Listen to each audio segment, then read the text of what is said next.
Good day, everyone.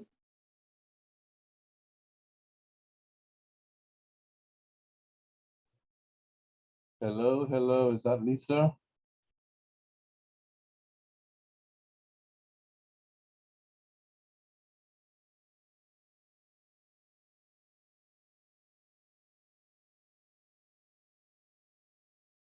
Can anybody hear me? Yes, sir. Good evening. I can hear you. Hi, Marissa. Hi, sir. Okay, let's see. Tanique is on the chat. Okay, guess that means Tanique's mic is not something. All right, well, good afternoon, everybody. Let's get it on. My mic is working fine. Good evening, everyone. There it is. Hi, Tanique. Yes, thanks for throwing that in. So let's get the housekeeping out of the way. I noticed, did everybody get a copy of that nice revised picturesque set of notes that Miguel did? Did everybody get a copy of that? He sent it to individual email. Yes, sir. I hope so. Yes, ma'am, he Hold on, let did. Who Yeah. emailed you? Email to Yeah, Marissa, you got one? Let me check. Who do you say it was from? Miguel. Okay. Yeah, it has a nice little logo at the top this time. And then it has page numbers even. Yeah, credit collection stage 1. With Biff's website, all that good stuff. Okay. So you want us to print out and use that as opposed to Yeah. the book that we got. By all means, this is supposed to be an updated version, so Okay. this is the one we'll go with since it's all cleaned up with page numbers and all that stuff. I'm glad they took time to do it. I certainly don't have time for all that administrative mumbo jumbo. Okay, which is actually their portfolio in any event. All right, so let's see who's on board today before we begin. Any questions before we begin? Anything that happened in the last week? I know we did week number 1 last week, did some housekeeping and all that kind of stuff. I sent you your term paper and all that stuff. Any issues came on board since we met the last time? No credit issues came up? Man, you guys lead a relatively quiet life. I must be too busy. I need Oh, goodness. I need to slow whatever the hell down what I'm doing. For sure. I wouldn't say that I had credit issues, but I know I've been faced this week and the latter part of last week with a lot of fraud with Visa debit cards, basically. That is important information. Yeah. Marissa. I don't know who in the class might not think it is. Maybe it's not to certain persons, but I think it's exciting. yeah, certainly it's important information for someone like myself, former compliance guy, current compliance guy, and all kinds of other crazy little things at the moment. Anyway, so yeah, debit card fraud. Yes. Yes, it's unbelievable how you have persons coming in and saying that they wasn't aware of it and they would have had these charges being done from some January, February, and they happens to go online and then they, they come rushing into us upset. And then it's a timeline period, like within the 120 days, some cards, depending on it, within 90 days. And they are not aware of all of these information pertaining to their cards, and we cannot help them to a certain extent. Indeed. Man, I'm so happy I said if anything happened, I'm so happy you said something. Marissa, for the sake of your colleagues who might not really understand what you're saying about this debit card fraud and why it's such a source of frustration for your organization, why is it such a source of frustration? Well, It's a source of frustration for number one. You have Bahamians, some of them, the majority of them do not have online banking. Secondly, they do not check their accounts on a regular basis or look at the activity or the transaction that they do from the ATM. Persons are not paying attention from Amazon. For example, Amazon is a site where you pay for the subscription.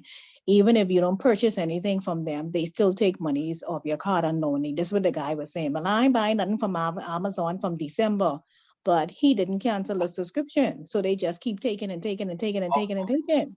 Of course. So yeah, ignorance is a major part of the problem. Persons are lackadaisical.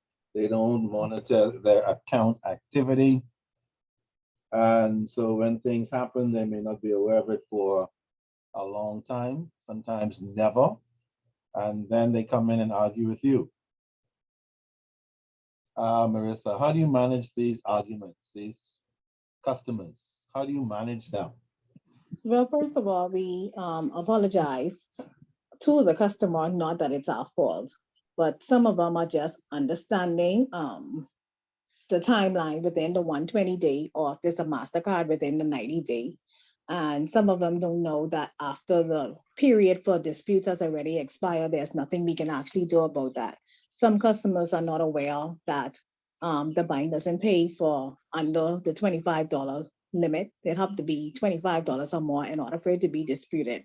And sometimes we may take the licking if it's under that, or if it's a certain amount of money and it actually comes back from the merchant or from the dispute center that it isn't the fault on that side. And then some of the emails that come back, you have persons telling us, well, yes, this person is actually aware that they made this purchase because they have been with us for such and such and such a time, or they've been doing business with this company for such and such a time. So there's no way in the world that you don't know. Some parents have children on their account, they buying all kind of things from wherever.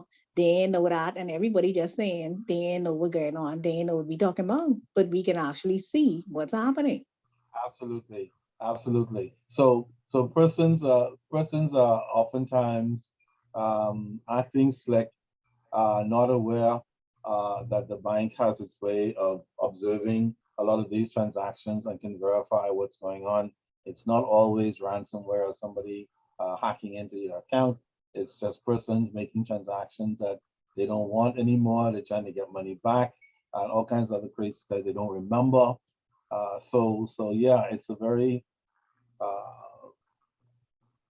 crazy thing.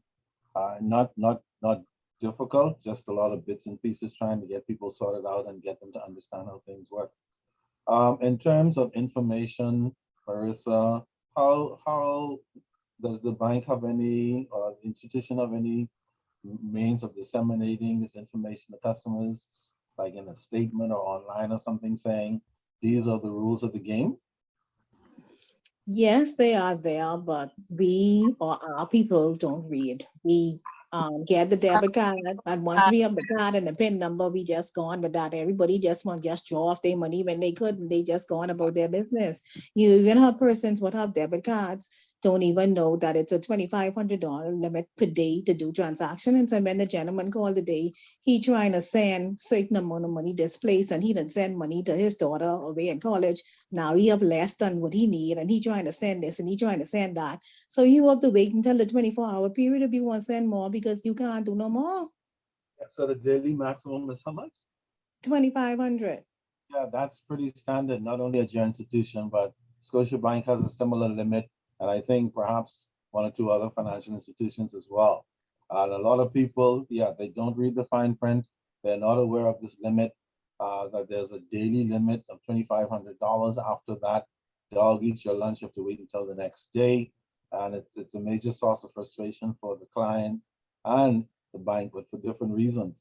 A lot of customers don't realize also, for example, when they're handling their credit card, that their credit card is really a loan facility.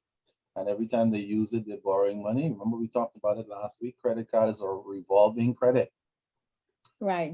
People don't seem to think for some reason that the credit card is a loan. And they don't seem to be aware that it's a loan that carries a monthly average interest rate of some 18 to 22%, depending on what part of the world you're in, or higher. Yeah, it is 18%. Mhm. So, and in some cases higher, and on some cards higher. And a lot of people are not aware of how expensive managing a credit card actually is. They don't consider it or are aware of that every time they use the credit card, they're actually borrowing money uh, in a really pure sense, and that the credit card is a form of loan called what we call a revolving credit, meaning you can keep using it and using it and using it until you reach your limit. Okay, around and around you go until you reach your limit.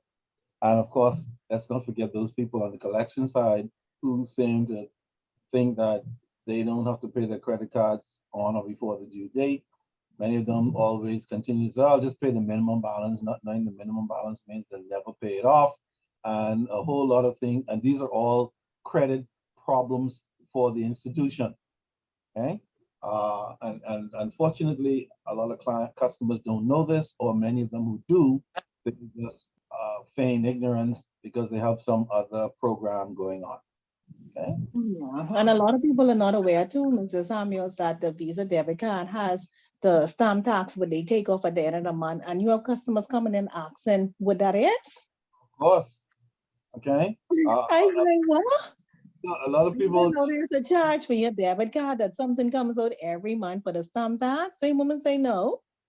no, they don't. Some don't know, some don't remember, some don't read, some don't hear, some don't care, some don't check, some don't want it there at all, legal or not.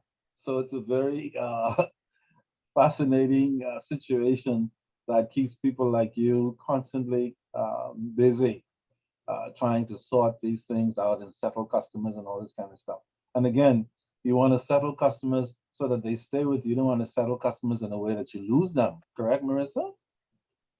Even though they Well, might. we handle it with care as best as we possibly can. Some of them understand, and some of them just um, after they find out that they feel as though that the timeline to investigate it is so long to get like $25 or $30 back, they just say, well, just give me the replacement card or block the card, and they change the card number and so on. So they decide right there and then what they want to do after we let them know what the rules are. But they remain with the bank. Yeah, they stay. Yeah. The ultimate Mhm. goal, despite all this stuff, and this is the same with any kind of credit transaction, any kind of bank or financial institution loan. Uh, at the end of the day, you have clients, the good, the bad, and the ugly, and the stinky, the little small percentage that really just become bad debts if you write them off. And then those that work you hard, but they'll pay eventually and all that stuff. But at the end of the day, for the most part, financial institutions want to keep the majority of their customers. They don't want them to go to another financial institution. Customers equal money because every time you give a bank loan, we're talking about interest income coming into the bank, and they're not happy to lose that kind of income to any other financial institution. And so, yes, this thing about credit is not just about shaking hands and getting the check for the car and driving off the car lot and all this kind of stuff, or whatever the other facilities are. But this is a very convoluted set of work that involves a whole lot of stuff, beginning with something as simple as a debit and credit card. All right. So yeah, thank you, Marissa, for sharing that. Hopefully, that left somebody a little more enlightened about how those bloody cards work and what daily limits are for cash transactions on these ATMs. You cannot get an unlimited amount. Okay? A lot of people still don't know that, they say.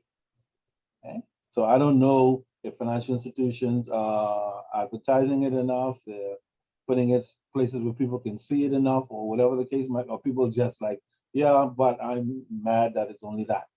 Okay? Whatever it is, folks are still griping about it.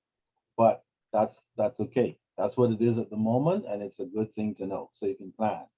All right, thank you for that, Marissa. Okay, Tonique, are you still with us?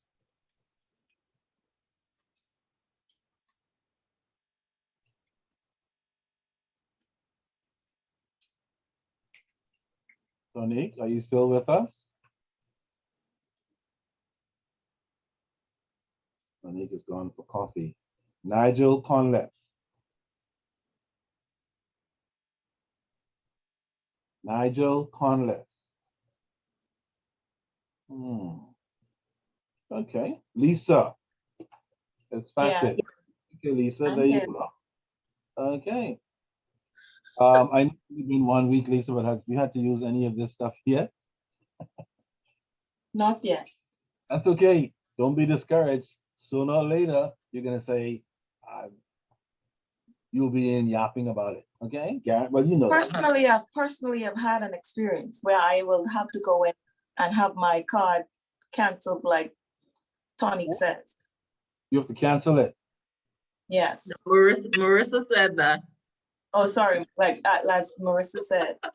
So without exchanging any trade secrets, Lisa, why do you have to cancel it? That's a drastic measure. I purchased an item from an online vendor, Right. and I never signed up for some special Something. and now they're charging my card $15 a month. Yes. And they wouldn't quit. Right, and every time I call or try to reach out or send an email, I get no response. Yes. Now, here's what is interesting about that.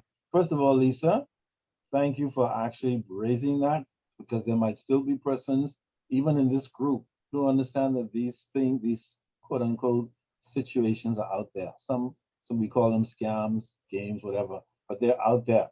Now, imagine this. Suppose, like Lisa's card, whatever that company is or that program is, they got $15 from 1 million people. How much is that? 15 times a million. That's a lot of millions. See my point? And if they're able to take it off twice in a row, that's 30 times 1 million. How much is that? See my point? So these schemes are not to be looked at in isolation. The people who do these schemes, they are not looking at them in isolation, like a per individual. They're looking at it in the aggregate. If we can get 10,000 people to fall for it, 500,000 people to fall for it, or even 1 million souls to fall for it even once, not twice necessarily, once, they can run off and never work a day again in their lives. Imagine that. So this thing is very real. You have to continue to be very careful, because folks are always out there prowling around looking for ways to make easy money of unsuspecting people. About it. I don't know. Does Lisa need that help from CB? Because I can help her tomorrow. There Or you go. that's a different area. There you go. I didn't hear you, Lisa. Huh? It's First Caribbean. Oh, Awesome. no, I'm sorry. At least now Lisa knows that there's a Marissa out there at which bank again? Commonwealth.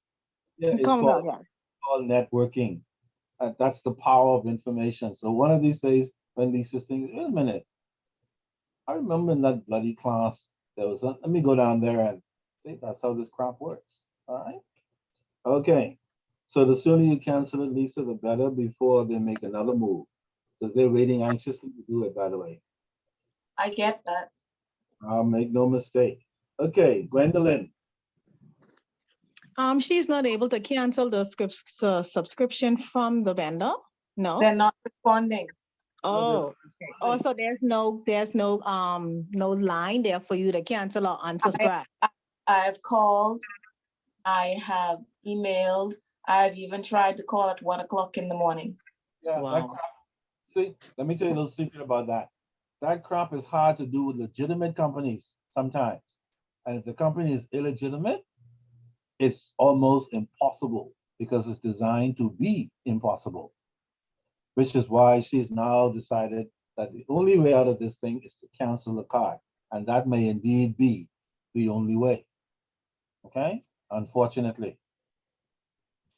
It's crazy as hell. You have to be extremely careful. Okay. No Gwendolyn. Jonathan. Johnson. Okay. Jonathan is not with us. Joey Kim. Good afternoon. Hi, Joey Kemp. Were you with us last week? No, this is my first week with you Wonderful. guys. Wonderful. Then why don't you introduce yourself, Joey Kemp? Okay, In this class.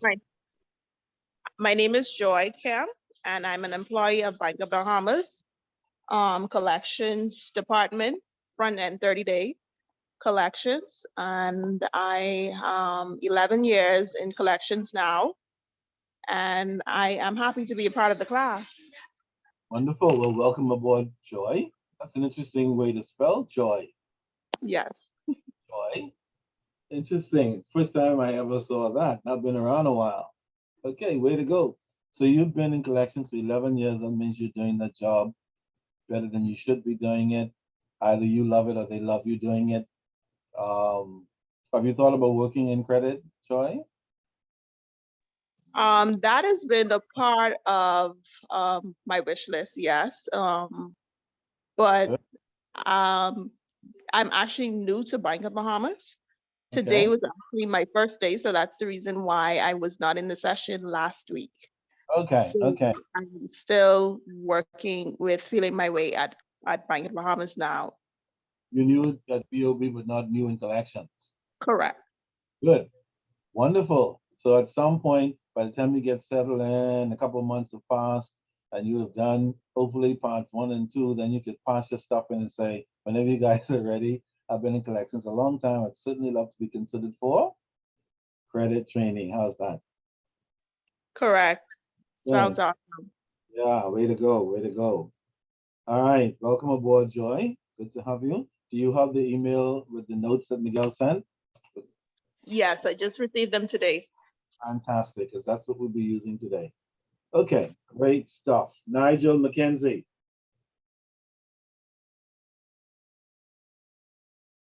Nigel McKenzie. Afternoon, sir.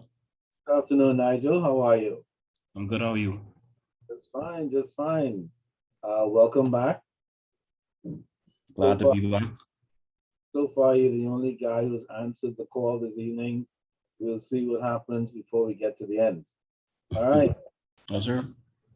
Aliyah.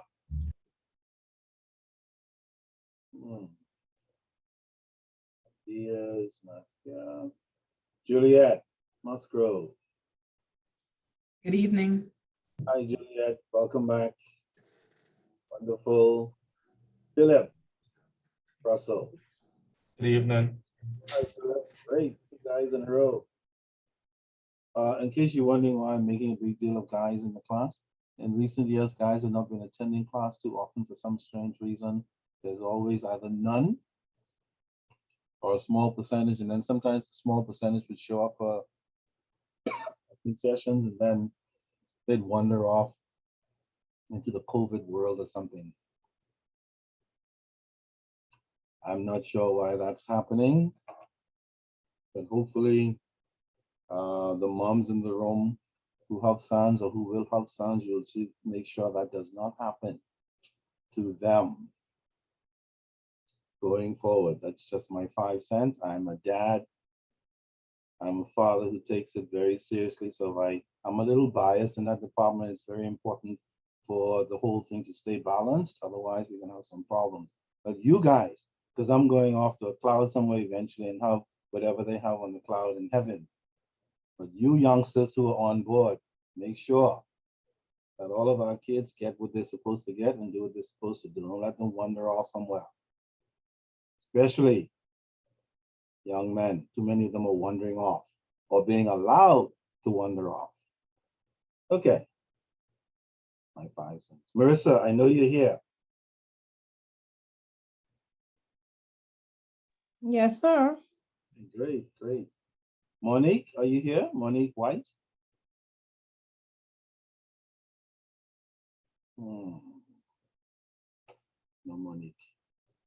Walter, are you here? Yes, I am here. Walter, excellent, excellent. Welcome back, welcome back. Thank you. Delali, are you here? Yes, sir. I'm also here. Excellent. Did I say that correctly, Delali? Delali? Yes, Delali. Okay, lovely, lovely. Walter and Delali, we have a Commissioner of Police conference going on in the Bahamas this week. Are you aware of that? Not me. Caribbean Commissioner of Police Conference, 36th annual.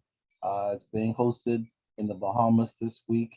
And I had the good fortune of being invited. I'm not a police officer, but I am a former customs officer, though, many decades ago. So I understand the uniform branch thing. But I was invited to attend the conference. And I'm thinking life is ironic because when they were marching the flags up, one of the countries they called was? Montserrat. Yeah, Montserrat. Like, like, stop the madness. Really? I have two such animals in my class. Walter and Delali, what do you call people from Montserrat? Montserrats? Montserrat. Montserrats? Montserrat. Okay, interesting. All right, live and learn. Well, welcome back, welcome back. All right, so let's get cracking. We're in week number 2 and we have a whole lot to go before we get to our midterm. Remember, the midterm is week after next, not next week, week after next, which is June the 15th. So you have lots of time to continue reading, making notes, study notes, and all that stuff. You'll see from the way I have your material set up that if you have any study experience at all, you shouldn't have any problems recognizing key points, knowing what notes to take, what notes that makes life easy for you to study, or whatever works for you. You shouldn't have a whole lot of difficulty in that department. Okay? The headings are very specific. My questions are going to be very specific to headings and information. I'm not going to ask you anything in italics and way down to the left-hand corner that you can't see. There won't be any surprises. It'll be what we read, what we discussed, and all that kind of stuff. So don't worry about it. Just keep studying, keep reading, keep making notes, do whatever works for you, and you should be fine. Okay? Any questions before we move on? All right. Well, we have page numbers this week. That's great. Let's look at page 3. I know we went further than that. I think we discussed the credit bureau and the information that they look for. And I think I said we're going to soon have this stuff in the Bahamas where all of our credit history will be somewhere offshore, initially, I imagine. Walter, question, do you guys have a credit bureau in Montserrat? No. We're looking to initiate one for the region. I think that would be sometime later this year. Later this year. Yeah. So yeah, so the fever is passing its way. It's moving through the Caribbean, and all of us are going to be painted soon with something called a credit bureau, which is going to be great for the financial institutions, they say, terrible for certain borrowers who may never be able to borrow again in life once the credit history is accumulated on certain borrowers. God forbid, it's going to make it difficult for some people to get a loan. Perhaps deservedly so, because some people repay their loans very poorly, even though oftentimes they have the ability to pay. If one doesn't have the ability to pay, that's a different story. If you lost your job, you go in, you tell them, you make arrangements. When you start working again, you begin making payments. But there are a lot of people who haven't lost their jobs. They are earning an income and still they pay badly, late, slowly, whenever they feel like it. And they don't want anybody to call them. Okay? Not a great percentage, but any amount of that kind of client is a problem for lenders. And they make it difficult sometimes for people coming in who want to borrow. So yeah, this credit bureau thing is going to be very interesting. Because notice on page 3, all the details we talked about last week that they're going to be getting and putting in that database. And that's going to be quite interesting, for better or for worse. Okay? Whether we'll be paying to access our credit information, we'll find out. Credit bureaus are usually fee-based, which means if you want to get a credit report, you have to pay for it. Whether you are a landlord or the person whose account it is or whomever, in most cases, credit bureaus charge a fee. I think that's part of how they earn income in order for you to get these reports. Okay. The problem with credit reports, if they're not good, if credit numbers are not good, they can really harm your ability to get credit. I think I mentioned last week that they were estimating that 1/3 of the American population, for example, has what they call poor credit numbers. I don't know how accurate that number is, but any version of that is not a good idea. And if that is the case in the United States, it makes you wonder what the relative percentages are elsewhere. In any event, it's not a pretty picture. It's very important, though, I think we all know, to be able to have the ability to get credit. And financial institutions are always looking to give credit as long as they're satisfied that they can be repaid. And that's the whole idea. A lot of this discussion we're having is about the concept of credit, how to give it, and why people should repay it, and what happens if they don't repay it, and all the stuff that goes into analyzing clients when they come in to borrow money. Remember, lenders are usually lending deposits. Remember, banks and financial institutions are not lending their own money, they're lending other people's money, our money, depositors' money. And so they're very interested in getting it back. Because the more of the depositors' money they get back, then the less of their own money and interest income they would have to lose in terms of write-offs. Okay. So it's a big old circle of financial affairs when it comes to the issue of lending. Okay. Now, what did we say anything about credit history last week? Anyone? Like what it is? I think we did. What is credit history?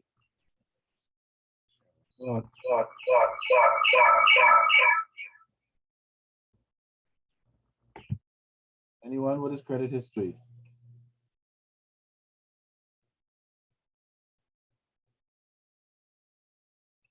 I don't mind if you read it from the text. That's fine. I'd expect for you to always be able to just pull it off your hat. It's on page 4. What is credit history? Credit history is basically a pattern of how somebody managed their credit with an institution. Absolutely. It's a history of how you manage your credit in the past. How much did you borrow? How many credit lines or credit cards did you have? Did you pay on time? These are all considered elements of credit history. Lenders would look at these elements to decide whether or not to give you a loan. And if they decide to give you a loan, how much to give you and for how long. So if your credit history is good, then you are generally able to get loans for a longer period of time, a large amount of money, and a lower rate of interest, generally. If your credit history is not so good, you either don't get a loan at all, or if for some reason the lender decides to still take a risk with you, then that risk will come in terms of a lower amount to loan, a higher rate of interest, and a shorter period to pay it back. Because they don't want to give you too long a period if your credit history is not good. Because the longer it's out there and your history is not good, the harder it might be for lenders to get it back. And this is what we've discovered in lending historically. Okay? I certainly found it to be true. Many decades ago, when I was a young loan officer at Bank of Nova Scotia, I was one of their loan managers. And so it was fascinating looking at these credit histories and trying to make an assessment as to which customers are likely to repay their loans well and which perhaps might not. It is always easier said than done, but it's a risk that lenders take. The only difference is good lenders always try to take what we call a calculated risk. Okay? And so good lending comes not only with academic information, the one that you're getting this semester, these classes, but also with time and experience and practice. You get better over time. This information gives you the foundation, like the ABC. And then after that, you learn to read and write over a period of time. You get better and better and better. It's kind of like that. Okay? And so history is very important. Just like if you're meeting somebody for the first time and you're dating, for example, one of the things that you might want to inquire about is the history of the person, because you might discover they might have a mental illness in your exploration of their history. And the sooner you can find that out, the sooner you can change your phone number, run, leave town, whatever you need to do before something happens, okay? Or you might find out in their history that they are abusive. Or you might find out that they're really, really nice guy or girl to be with, okay? History, very important. It's part of the evaluation process in credit. It's a very important evaluation process. And lenders are always looking at credit history for any type of loans. Okay? Consumer loans, mortgages, credit cards, you name it. The first thing you want to know is, what is the history of this client? So if a customer comes and says, I'd like to borrow some $10,000 for a used car, and it's like, have you ever borrowed before? And they're like, no, this is my first time. And of course, there's no history. What do you do then? Do you tell them turn around and leave the bank? Or do you sit down, take an application, do an evaluation, and see whether or not that person is somebody who can create their own credit history over time? See? That's what good lenders do. And that creates good business whenever we do it well. Like I said, good credit history makes it easy to get a loan. Bad credit history makes it very difficult for you to borrow. Not impossible always, but difficult for some people, impossible. And they go somewhere else, the information gets there. And if there are credit bureaus along the way, God, dog eat your lunch, because the information passes on. Whoever the lender is, they call the bureau and they said, oh, no, not that guy, not that girl. We have some seriously bad history on that. Okay? If you've been bankrupt before, worse, dog eat your lunch. Can you ever come out of a bankruptcy? Sometimes. But most of the times, bankruptcy in the credit world is a nasty, dirty word that you really don't want to have associated with you if you're thinking about borrowing in the future. Okay? So at all costs, try to avoid bankruptcy, period, okay, as you go forward. In lending, we also have this term that we call taking out a judgment.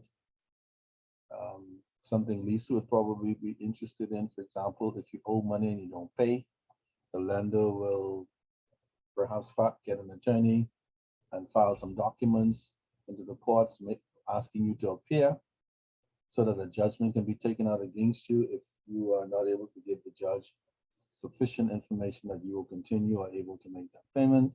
If you don't show up, the judgment might be made in your absence even, and that judgment will sit on the record, just like a bankruptcy report.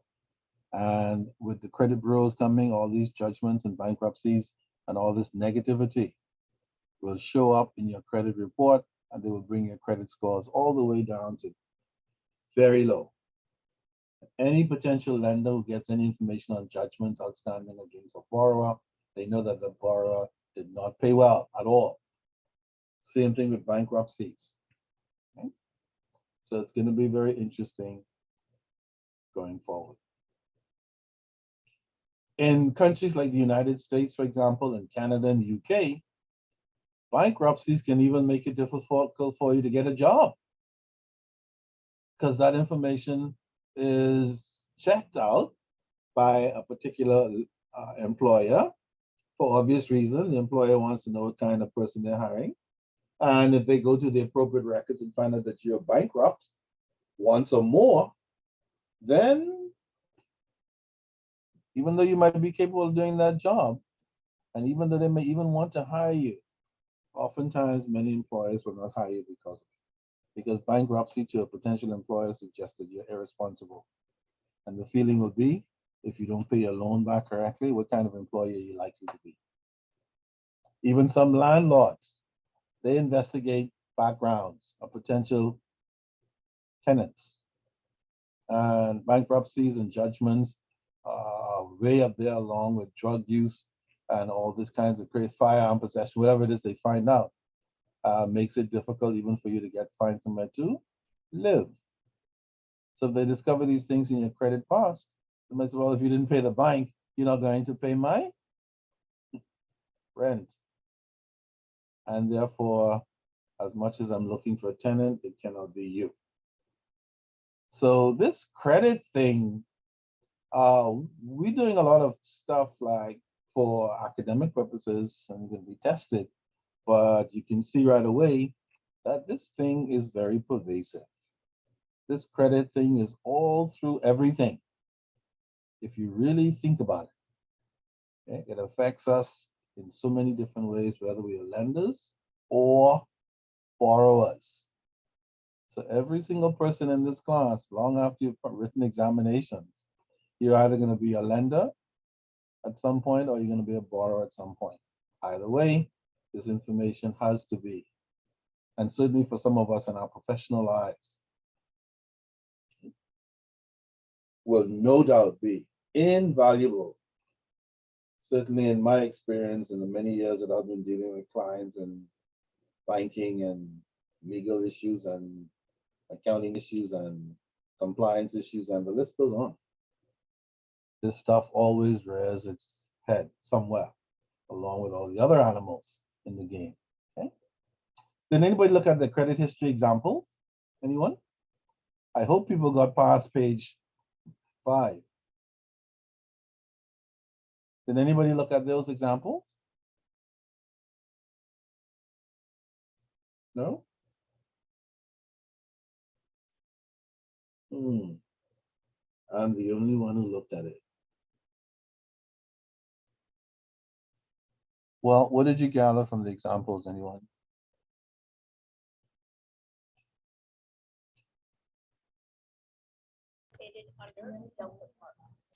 Sorry, say it again.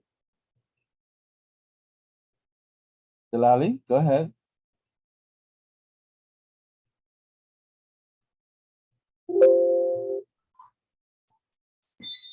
Sorry, repeat that, sir. Yeah, if you read the credit examples, what did you gather from it?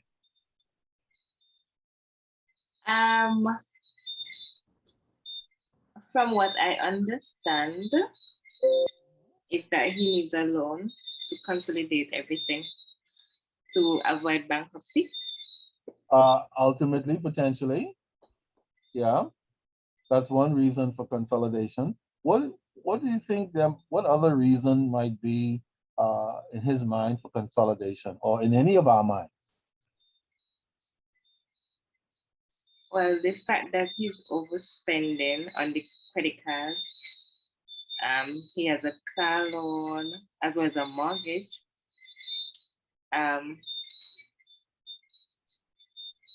That's what I would say would solve his problem. Yeah, as a matter of fact, one of the reasons why persons consider consolidations to begin with, because they have too many individual payments. Right. Yeah, that they have to make each month, and it's driving them totally crazy. They have to take from Peter to pay Paul, borrow from somebody else to pay the other thing, or the other person, and it drives you a little crazy if you have too many of those things going on. So usually, oftentimes, if you can find an institution that can put them all in one, make one single payment, that's never a bad idea, as long as you're not a chronic borrower and find yourself right back in the same situation again. Okay, for sure. All right. So that's an aspect of lending that's very important and very common, and perhaps more common now with COVID and people having lost their jobs and looking for new jobs and starting new jobs and all this kind of stuff, looking for consolidation so that they can restart their lives, in particular their credit lives. And lending institutions would do well to consider as many consolidations as possible, so make life, the return to life, a little bit easier for the lender and the borrower. Okay.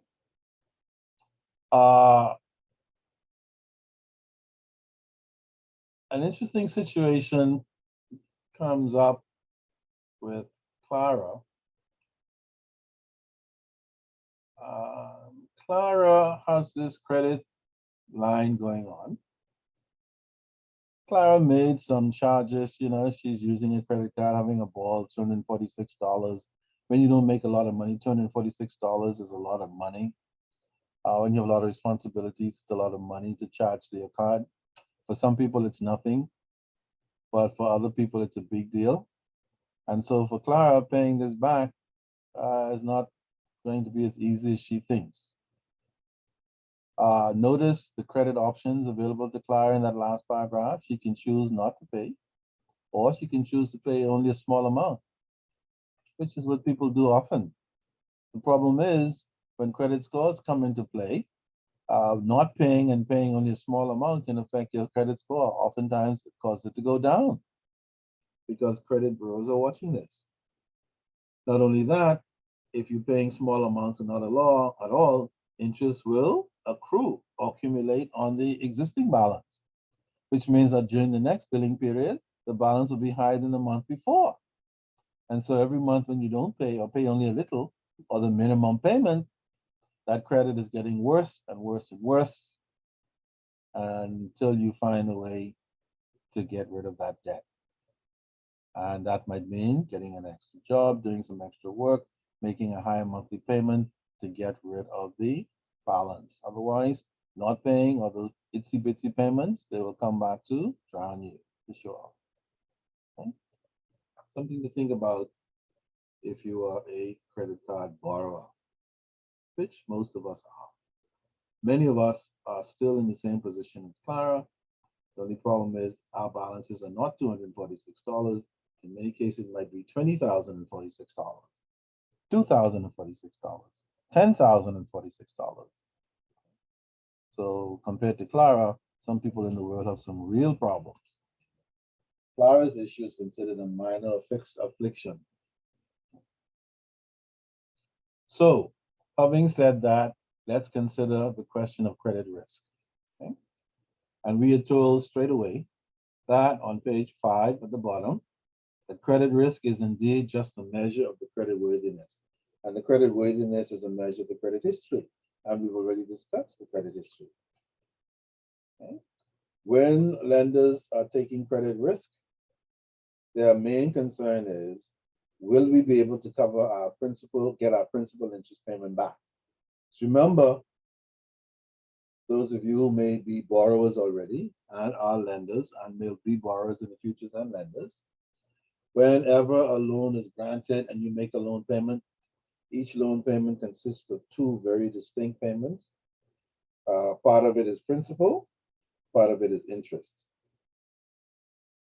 The principal part goes back into the client's deposit accounts, so to speak, and the interest income goes into the income account of the lender. Okay? That's how it works. So lenders are interested in terms of credit risk. Will we get both of our payments back each month? For example, your loan payment is $500 a month, $300 might be principal and $200 might be interest. The lender wants all of it because they want to put the principal where it is to go, and they want to put the interest in their interest income account so that they can have money to do business. That's how it works. In many parts of the world, there are rating agencies like credit bureaus, etc., who provide information on the risk status of certain customers, especially business people, because part 2 of this course talks about trade and business credit. And so a lot of discussions go on with credit rating agencies like Standard & Poor's and those kinds of rating companies to see whether or not the persons who are looking to get credit for millions of dollars, whether or not that risk should be taken. And so a lot of background checks and searching and asking around, whether it's consumer mortgages, credit card, business, trade, whatever type of credit it is. The risk factor means going back and checking the history of the client. Do they have a history of paying back? Do they have a history of paying back on time? And then after those assessments are made, Do they have collateral? And do they make enough money each month to make our payment, both principal and interest, without stress? All of those things are part of the risk assessment. Okay? So as you can see, this is not an overnight affair. And the more somebody wants to borrow, individual or entity, the more risk that the lender has to take, which means the more work and checks have to be done on the credit history of a particular client. Okay? And so, again, what do we consider when we consider the risk? Because remember, it's, again, I like to use the dating example because it's kind of, sometimes it tells some things. When you're dating somebody, and if you're thinking about marrying them, what are the risks of marrying them? Are there any risks at all? Or are there? How do you find it if there are any risks? You Google them, do some background checks, go to dinner, go visit their parents, visit their family. What do you do to try to measure the risk that you're about to take for the rest of your life? Credit people kind of do the same thing. Okay? They know it's a risk giving them money to somebody who walks through the door saying that they want to borrow money. And so they take as many steps as possible to mitigate or reduce that risk. What kinds of things do they consider? Credit history, we talked about it. Credit score, we know. Total debt load, that's another risk factor to consider.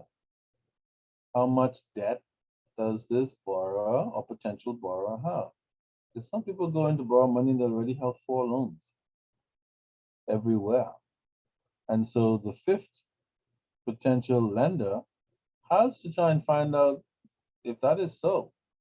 What is the debt load? Are they already too much in debt? And if they are, refuse the loan, period. Or if you're really a shrewd lender, consider consolidation if it's in your interest to do it. Put them all together, give the client one payment in addition to the additional funds they want, and then maybe you've done something good out of that potentially loaded situation.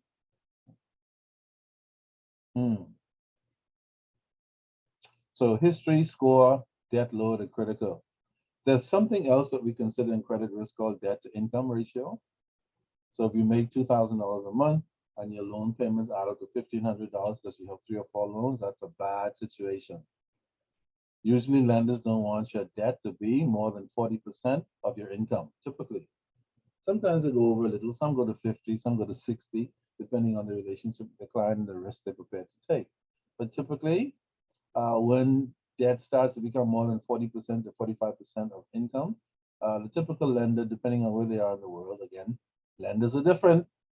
Some are risk avoiders, others are risk takers, and that's all part of the game. But on average, we try to keep debt to income at a manageable level. Okay?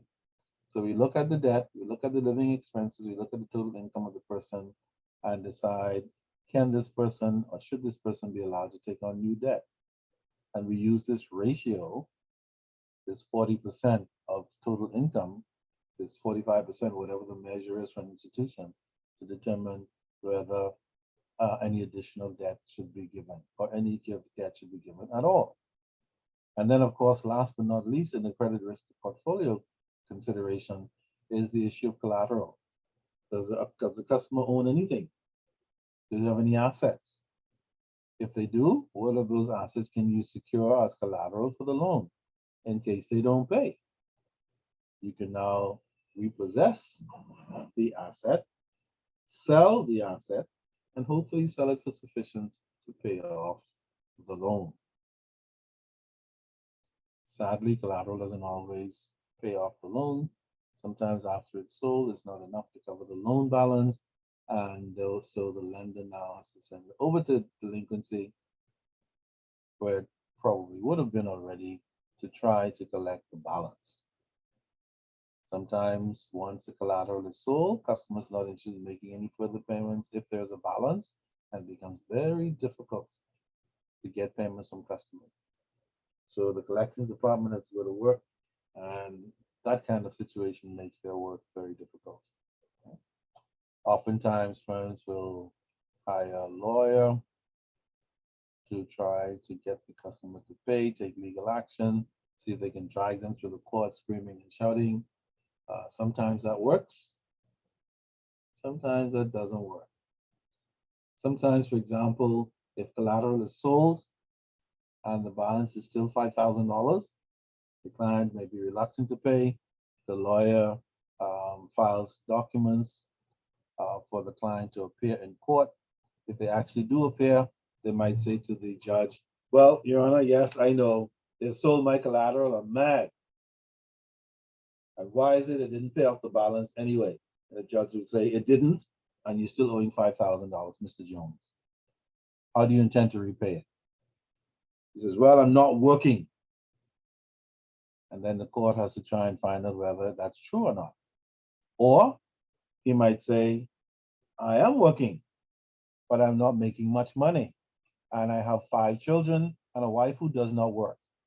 All I can pay is $10 per week. And under those conditions, most judges, if they can prove the story to be true, might very well say, fine, bring the $10 to the court every week. If you don't, we'll come and find you and find out what's going on. So under those conditions, $10 a week, I don't know how long that works out to be to pay off $5,000, but you can see the potential problem with that. Okay? Some lenders under those conditions become discouraged and often just say the hell with it and write it off and forget it. But other lenders don't say the hell with it. They'll take the $10 every week and hope that he misses a week or two so they can drag him back in to get a current status of his position to see whether or not they can get more per week. Okay? So all of us, and of course, that is the collection side of it, but it's all intertwined. Okay? So you can see every single page almost so far that this credit thing is very convoluted. There's no such thing as a simple credit situation. So Marissa said about those bloody debit cards, as simple as that's supposed to be, she have all kinds of issues every day. The minimum amount is, the maximum amount is. Why did you send it there? You don't remember making this transaction? Here's your transaction, Mr. Jones, see? And that's just a simple debit card or credit card situation. Imagine all the other crazy things that go on with credit stuff, as we've seen already. Okay? All right.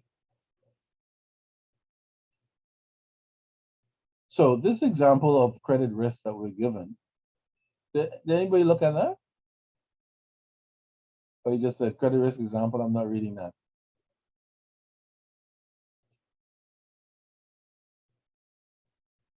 Did anybody, or does anybody remember the housing crisis back in 2007 or 2008? Mortgage Corporation? Well, not, I guess the mortgage corporation maybe indirectly, but what happened, the actual housing crisis started in the United States, and then we had a recession after that because everything, the housing market fell through. All the investments connected to the mortgages, collateralized loans fell through. The US economy suffered and the Bahamian economy suffered and other economies in the world suffered as a result. Notice the example that I gave you here on the credit risk example on page 6. Almost at the bottom, it says, in the years leading up to the crisis, 2007, 2008, banks and other lenders gave vast amount of money to subprime mortgages, to high-risk borrowers. In other words, they were giving mortgage loans to people who didn't qualify. Anybody knows what that means? Like, what do we mean by people who don't qualify? Anyone? Maybe from the mortgage card? When somebody doesn't qualify, what does that mean?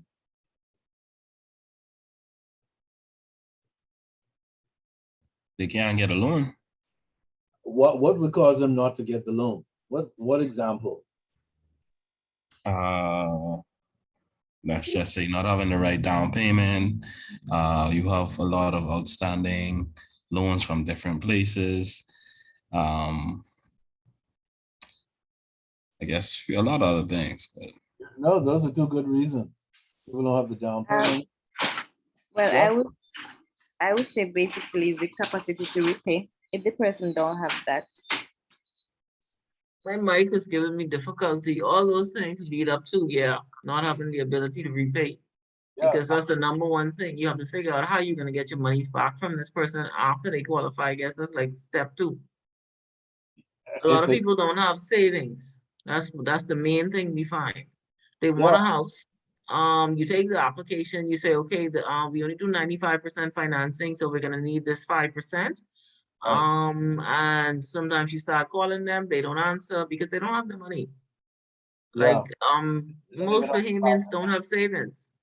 Not only Bahamians, they have estimated that the average American cannot find $1,000 if they have an emergency.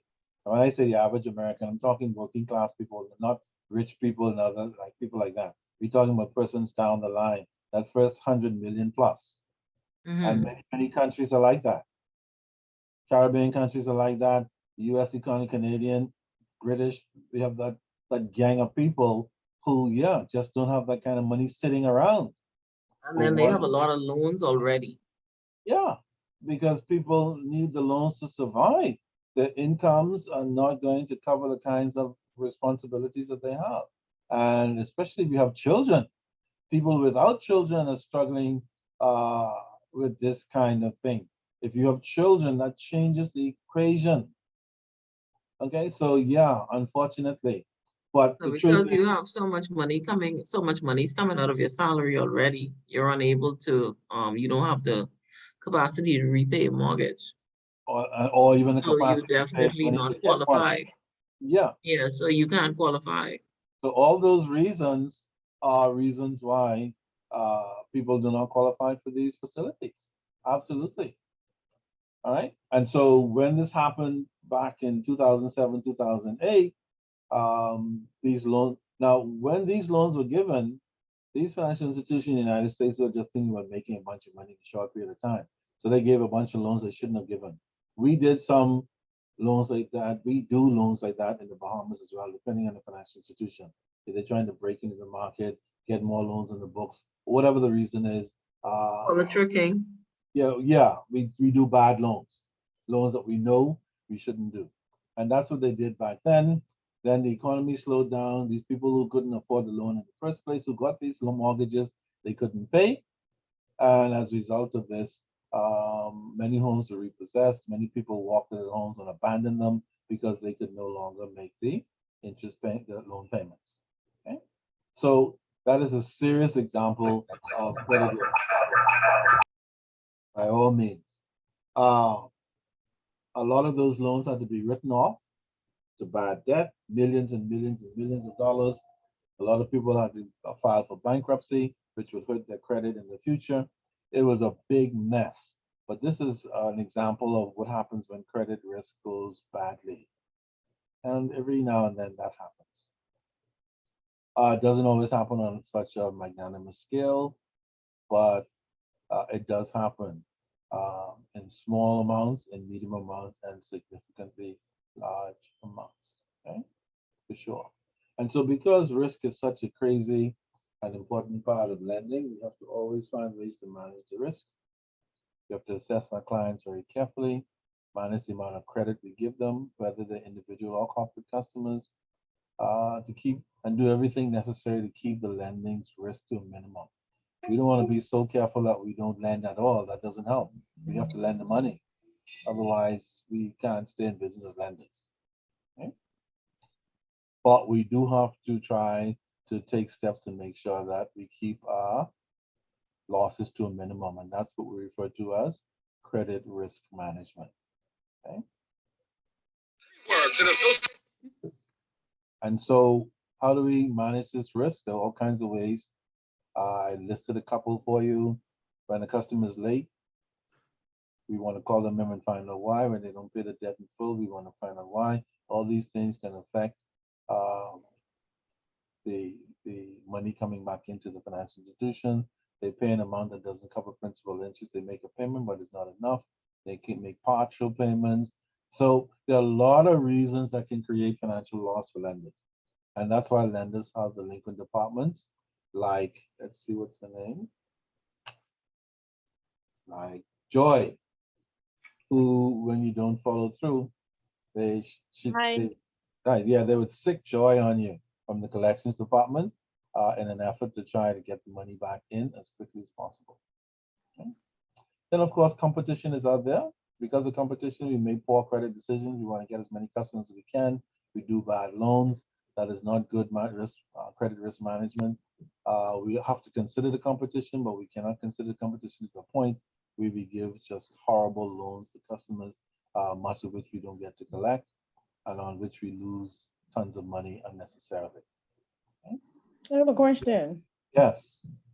When somebody has a charge off, is that considered like, even though they may say the bank take the loss, and let's say the person don't know, they charge it off and they come in and say, well, I come to make $150 on my bill because I started working. Why they still just take the money if it charge off? Why? Who takes the money? The bank. The bank charge, you mean they write off the loan and take the money? No, okay. Let's say, for example, somebody like how this pandemic was going on, and they Right. know people ain't working, and the person of a charge of loan, because someone was asking me this. So she said that they call someone who they know, and they tell her they see where it charge off. But to go in now, when they try to go in, like to say they start working to make, and they put like $150 on it to say they working now, they still take the money, but they didn't tell her it charge off. Oh, that situation. Charge off does not mean that the account is no longer to be collected. It just means Oh. that the account is no longer making interest for the bank. So it's still outstanding. You still have to pay it. They still will bring it back alive, but it's an interest. It's not an interest income loan anymore. Does that help, Marissa? Oh, yes, it does. So Yeah. she still have to pay because she Of just was course. confused. Yeah. Of course. The write-off is an accounting process for the bank. It doesn't mean that the loan has gone away. Okay? All they've done is to stop accruing it for accounting purposes, but the loan legally is still there and it still needs to be paid, and the bank will run you into the grave to get it if necessary, notwithstanding the write-off. Okay? Now, in some instances, if things turn around and you come in and your position has improved, etc., some lenders will agree to reinstate the loan. In other words, they might, quote unquote, put it back on the books, or they might consolidate some other loans you have along with the one that they have and then create a new loan. Okay? But certainly, going back to your question, as Joy said, the write-off or charge-off does not mean that you're no longer liable. It's purely an accounting transaction for the bank. Okay? A lot of customers believe that once it's written off, that they're home free, like, thank you, Jesus, God is on my side. But Yeah, God has nothing to, God has nothing to do with it. The charge-off is only for the bank's accounting purposes, but the loan itself is still due and payable until everything you owe is paid. Okay? Yeah. Good question. Good answer. Very important question. Very important answer. Whether you're a lender or a borrower. See my point? That's what I'm telling you. That's what makes this class so interesting, because whatever side of the fence you're on, you're a beneficiary because of the information. Okay? And that's what makes it great. The other thing is, this kind of session for a borrower is useful to a lender, because now a borrower knows how to and what their responsibilities are a little bit better. And if you're a lender, it'll solidify some things, or a potential lender, or a growing lender, a maturing lender, then you get to see some interesting things that maybe you didn't run into before. Maybe some issues might come up in your reading or your discussion, like, wait a minute, I need to go back and look at some things again. Okay. That's the point of all this stuff. And that's the beauty of it. All right, so what kinds of practices and techniques do lenders use to manage risk?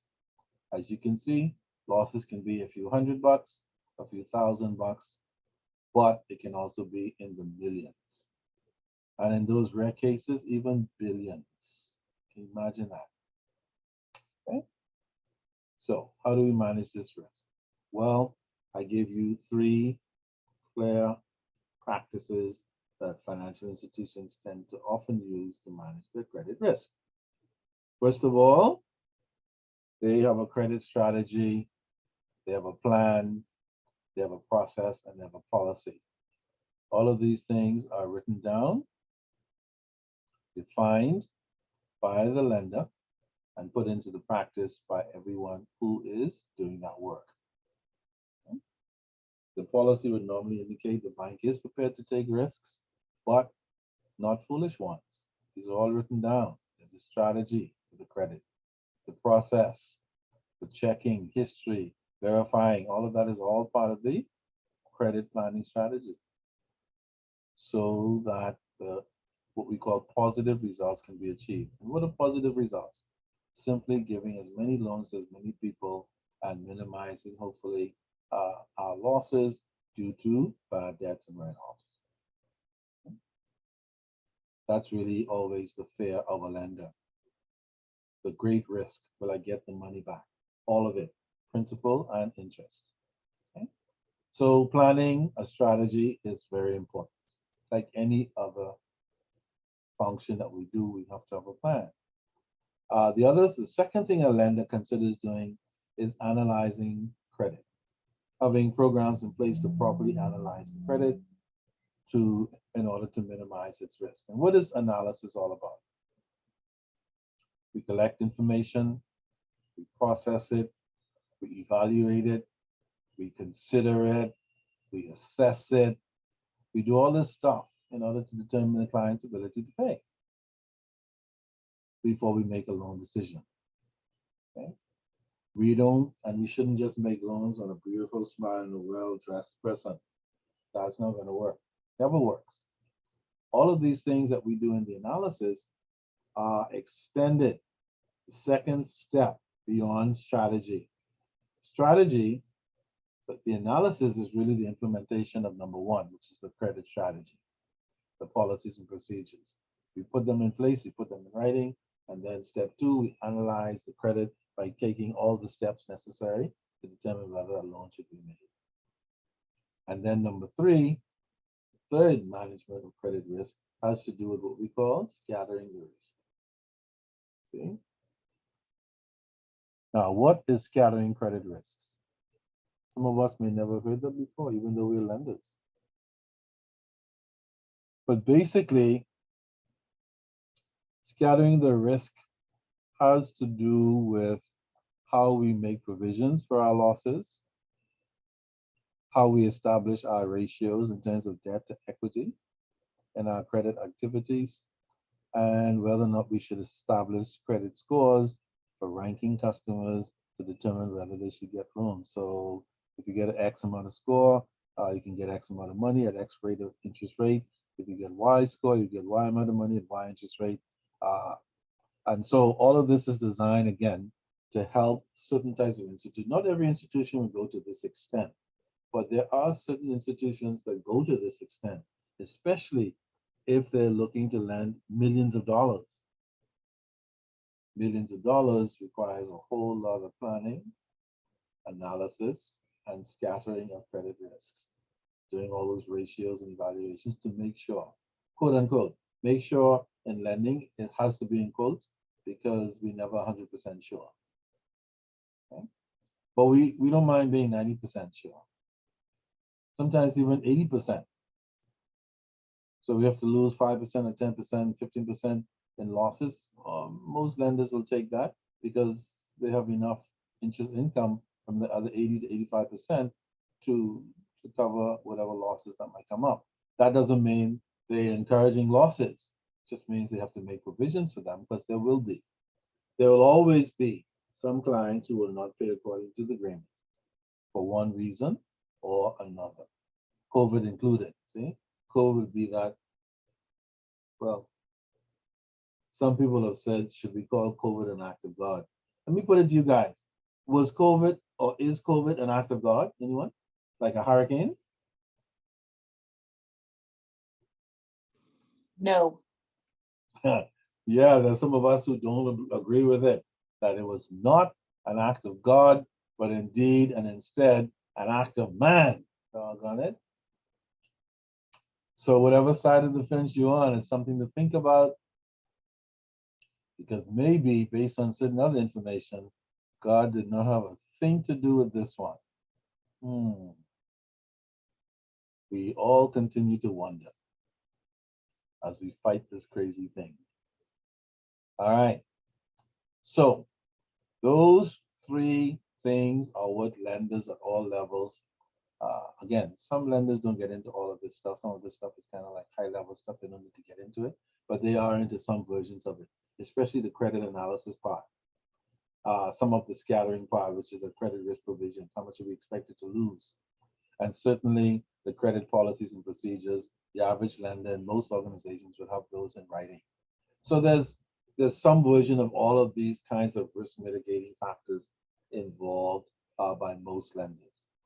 If there's a lender out there that doesn't have some version of all three of these points, they are not managing their risk well, and they perhaps need to go back to the drawing board and look at these three things.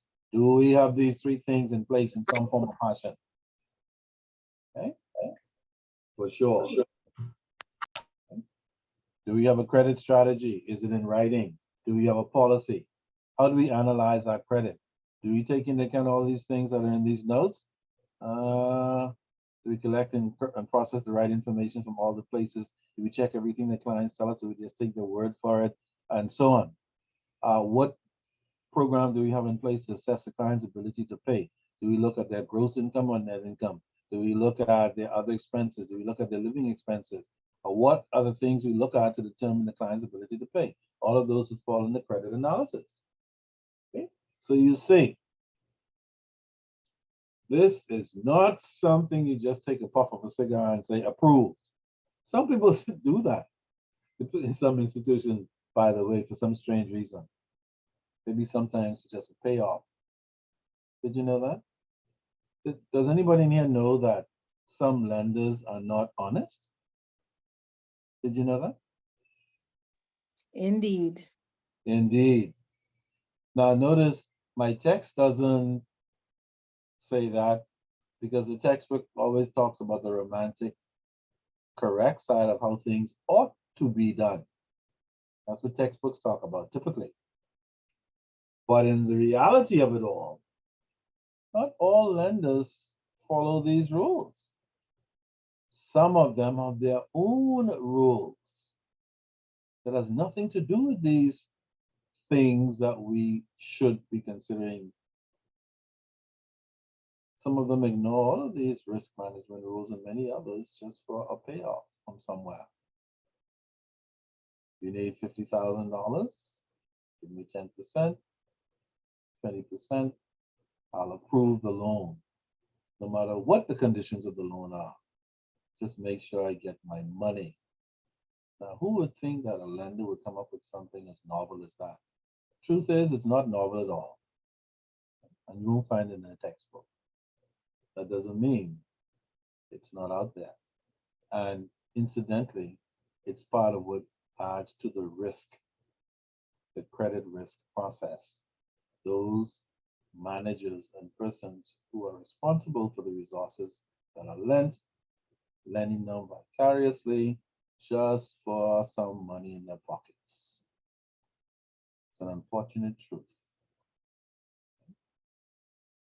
Our job is to make sure we don't become one of them, even though for some people it's quite tempting. All right. So having said that about how to properly manage risk and the things we need to look at, let's take a quick look at the three major types of credit risk, just so that you have it in the back of your mind. Type number one is what we call the credit risk spread. Usually we see this in the investment market, where, for example, We look at the difference between the investment interest rates and what we call the risk-free rate, and we say the difference represents a spread. For most of us in this class, that is not an immediate priority unless we're giving perhaps, or we're in a lending environment where we are actually using investment vehicles as collateral, and we want to look at the spreads to see what kind of variances they create in terms of the quality of the securities that we might be holding and using as collateral.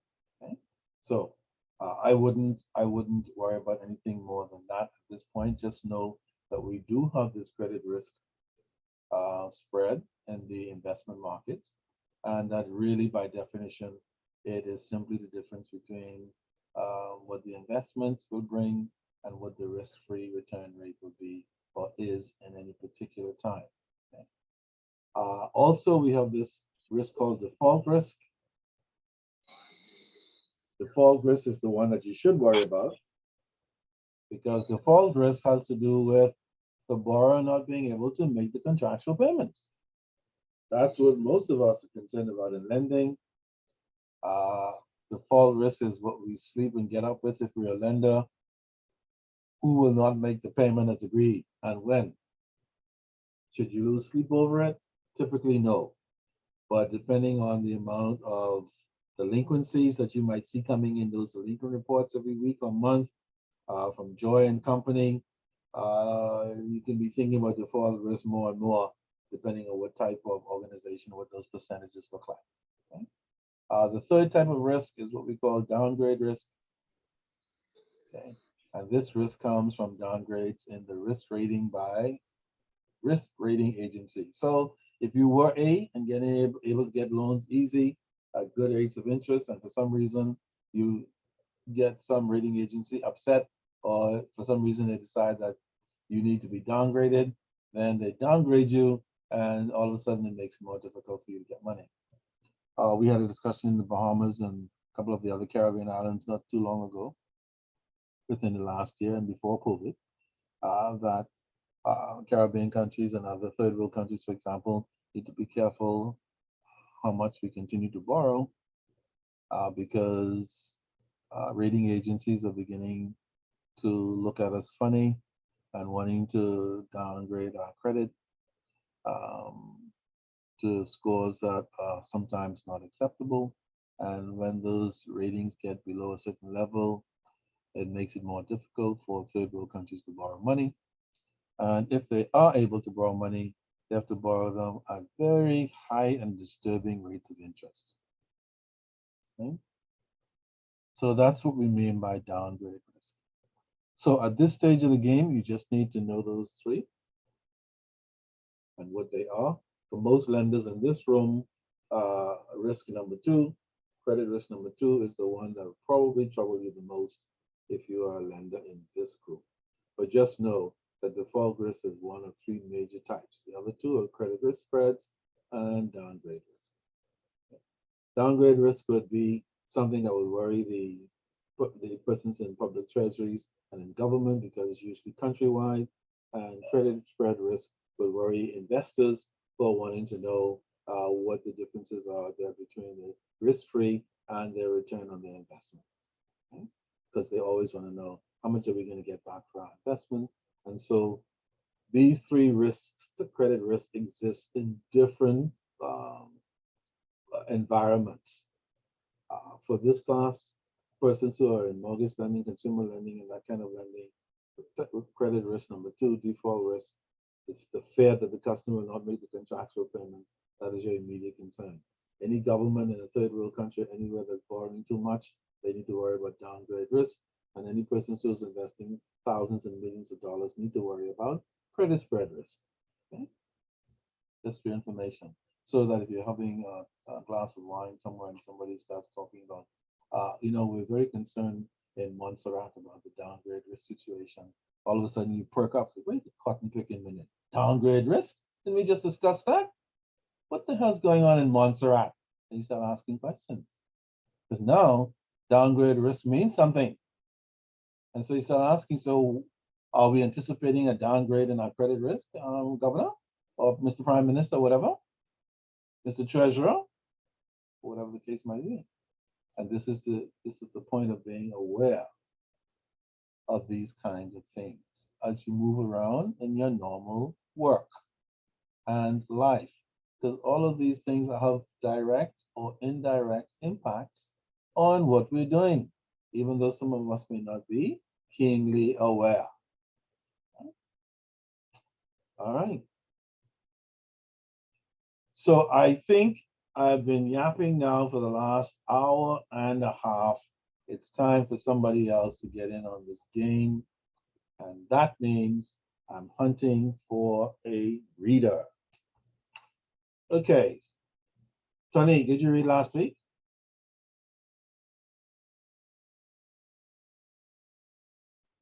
I don't think anybody read last week, Nobody. Okay. but I great. can read if you'd like for me to. Yeah, actually I can, that means I can start at the very top. Before you begin, Tony, let me just shout out to Nigel. See if he's here. Nigel, are you here? Say, hell no, I'm booking a mortgage. I'll see you next week. All right. Okay, Tony, why don't you pick up a credit policy, page 8? The word Okay, now, policy. I'm hoping that, because I'm using the book, I can't seem to, whenever I try to switch between the two, I can't use my mic, so I'm actually looking at the book.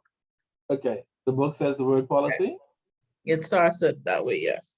Okay, then you should be good. Okay, the word policy can be a broad and frightening term. While most companies have their own policies, procedures, and guidelines, it is unlikely that any two firms will define them in a similar manner. Furthermore, while many individuals appreciate the need for a workable set of regulations, policy carries some negative connotations of bureaucracy and inflexibility. The True or word is false? Sorry, true or false, everybody? You get that feeling when the policy here is. You get that feeling like, uh-oh, bureaucracy. Go I left or think right. they make it up as they go. Some places. Yeah, some places make it up, and others they've been around so long they refuse. They never update it. Some make it up, and some never update it. So you have this bureaucracy, like it doesn't make sense anymore. Why do we do it? And some people say because it's the policy, and we're not changing it. If you don't like it, get out. That's How our about that? policy. Yeah, that's our policy, and that's it. Doesn't matter if it doesn't make sense anymore. Okay, and that's the problem with policies. Sometimes you have to try and find out, are these lending policies still current, or are these related to the 1980s? See my point?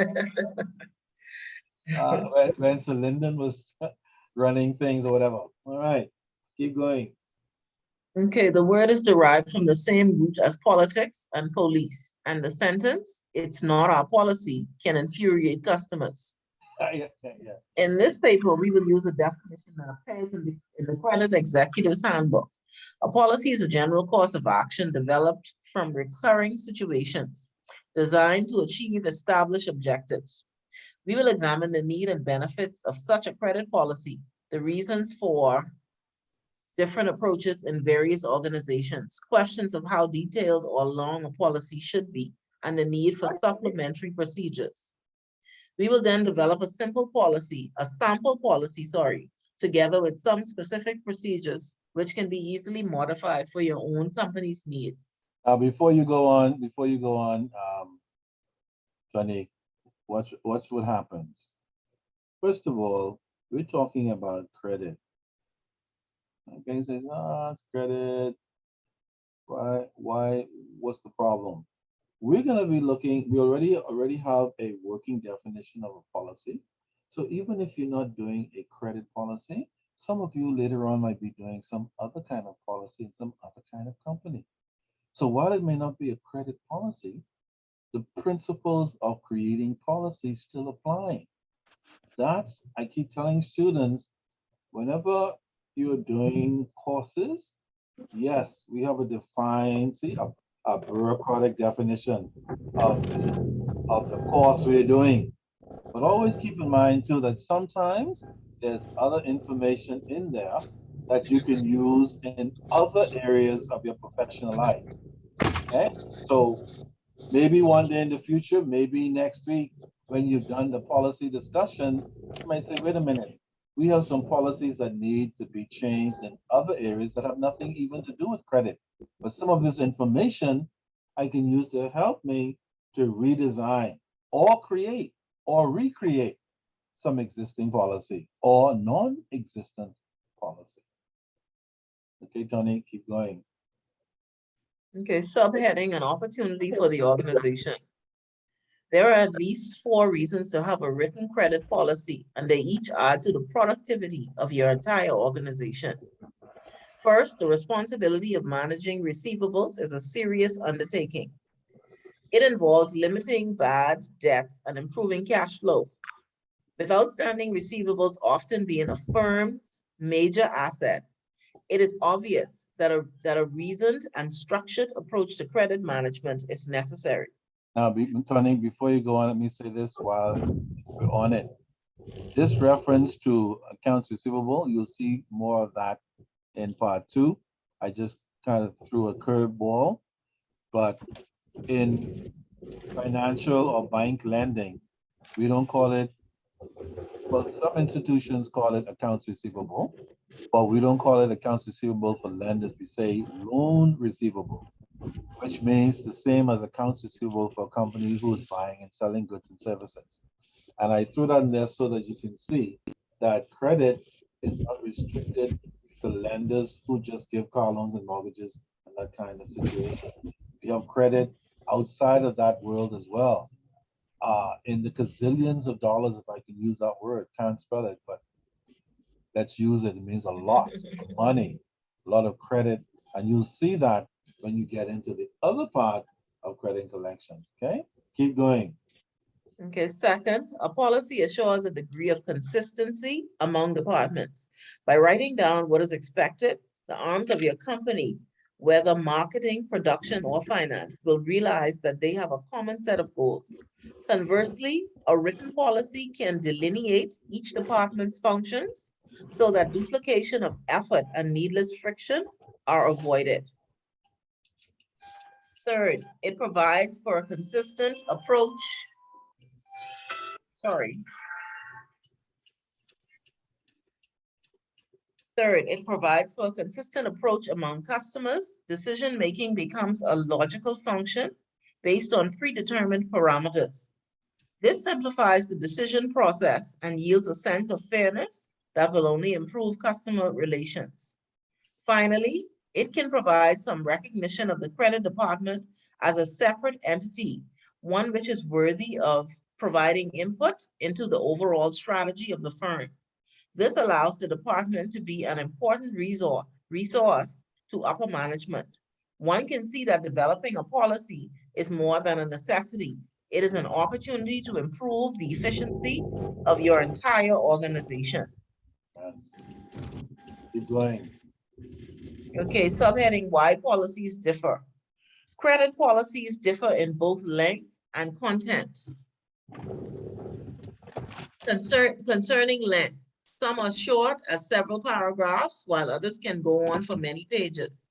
As one might suspect, there are advantages and drawbacks to each approach. In a position sense, a detailed policy leaves little room for doubt. Procedures are spelled out and employees need only refer to their manual to know how to perform. There will be no gray areas between departments and consistency will reign. On the other hand, a long and excessively detailed policy limit employee creativity or empowerment. New ideas on how to work in a changing world will be superseded by a set of omniscient regulations. Also, a huge volume of rules can be overwhelming. There's the story of a cartographer. What is that? Yeah. Mr. Wilkinson. Yes. Before he goes on, you have several mics open and she keeps breaking up. I don't know if you could close those other two so I can hear her clearly, please. Okay, somebody has a Right. mic open. Yeah. Okay, so there you go.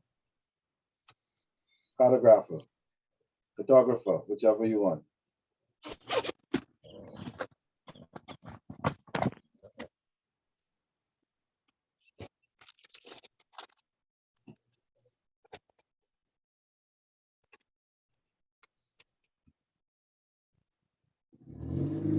wanted to map his country so perfectly that he drew it on a scale of 1 to 1. When completed, he found that he had nowhere to place the map. Similarly, too many written regulations can actually get in the way of productivity.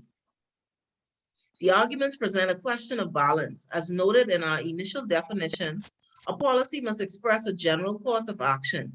It can be supplemented, however, with some procedures that can guide daily functions. We will use this approach in our later examples. The question of companies having policies with differing contents is worth mentioning.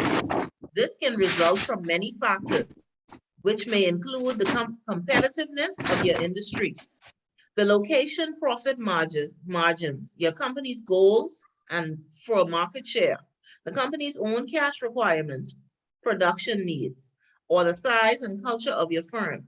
It is a truth that many policies can be designed, and each one may be correct for a particular firm.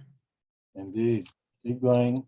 With this in mind, we will not try to provide a generic credit policy. Instead, we will offer an approach for the development of your own policy and a format which may prove effective. Subheading, developing your credit policy. In order to write a policy, there are at least 6 questions that you and your company must answer. Monique, before you go on, let me ask a question of the class. Does anybody know why the word credit is in brackets in that heading? Because you have all different types of policies. Indeed. But it So, just lets us know that we're talking about a credit policy. indeed, excellent. The idea here is to say, yes, we're talking about credit policies in this particular class. Thank But you. please be aware, please be aware that other policies can follow the same program, okay? All right, keep going. Okay, bullet points. What is our mission? What are our goals? Who has specific credit responsibilities? How is credit evaluated? How is collection handled? What are our terms of sale? Additionally, other areas you may wish to include concern your company's views on reporting, ethics, quality, training, deductions, and credit interchange with other professionals. Okay, let's take a pin. Thank you very much, Sunny, for introducing us to the world of the credit policy. I think those of us who actually read this and are following this will see that, yes, the credit policy is a crucial document. We've all saw reasons why. And we'll see very soon that in developing a credit or any policy, we have some standard information that should be there. And as she mentioned, these areas should be built. Somebody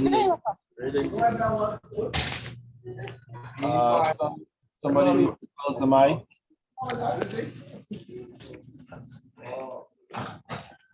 Somebody's mic is open. I don't Open. think that person is listening, but you can close it as the host, Mr. Samuels. I can close an individual mic. Oh, okay. Calm finally. Okay. The reason why, because I want people to be able to jump in at a moment's notice, or I can hear at a moment's notice. That's why I don't push the issue too much. But things seem to have quieted down. All right. So whatever the policy is, these items that are listed should be in any typical policy, and then you add information that is specific to your organization.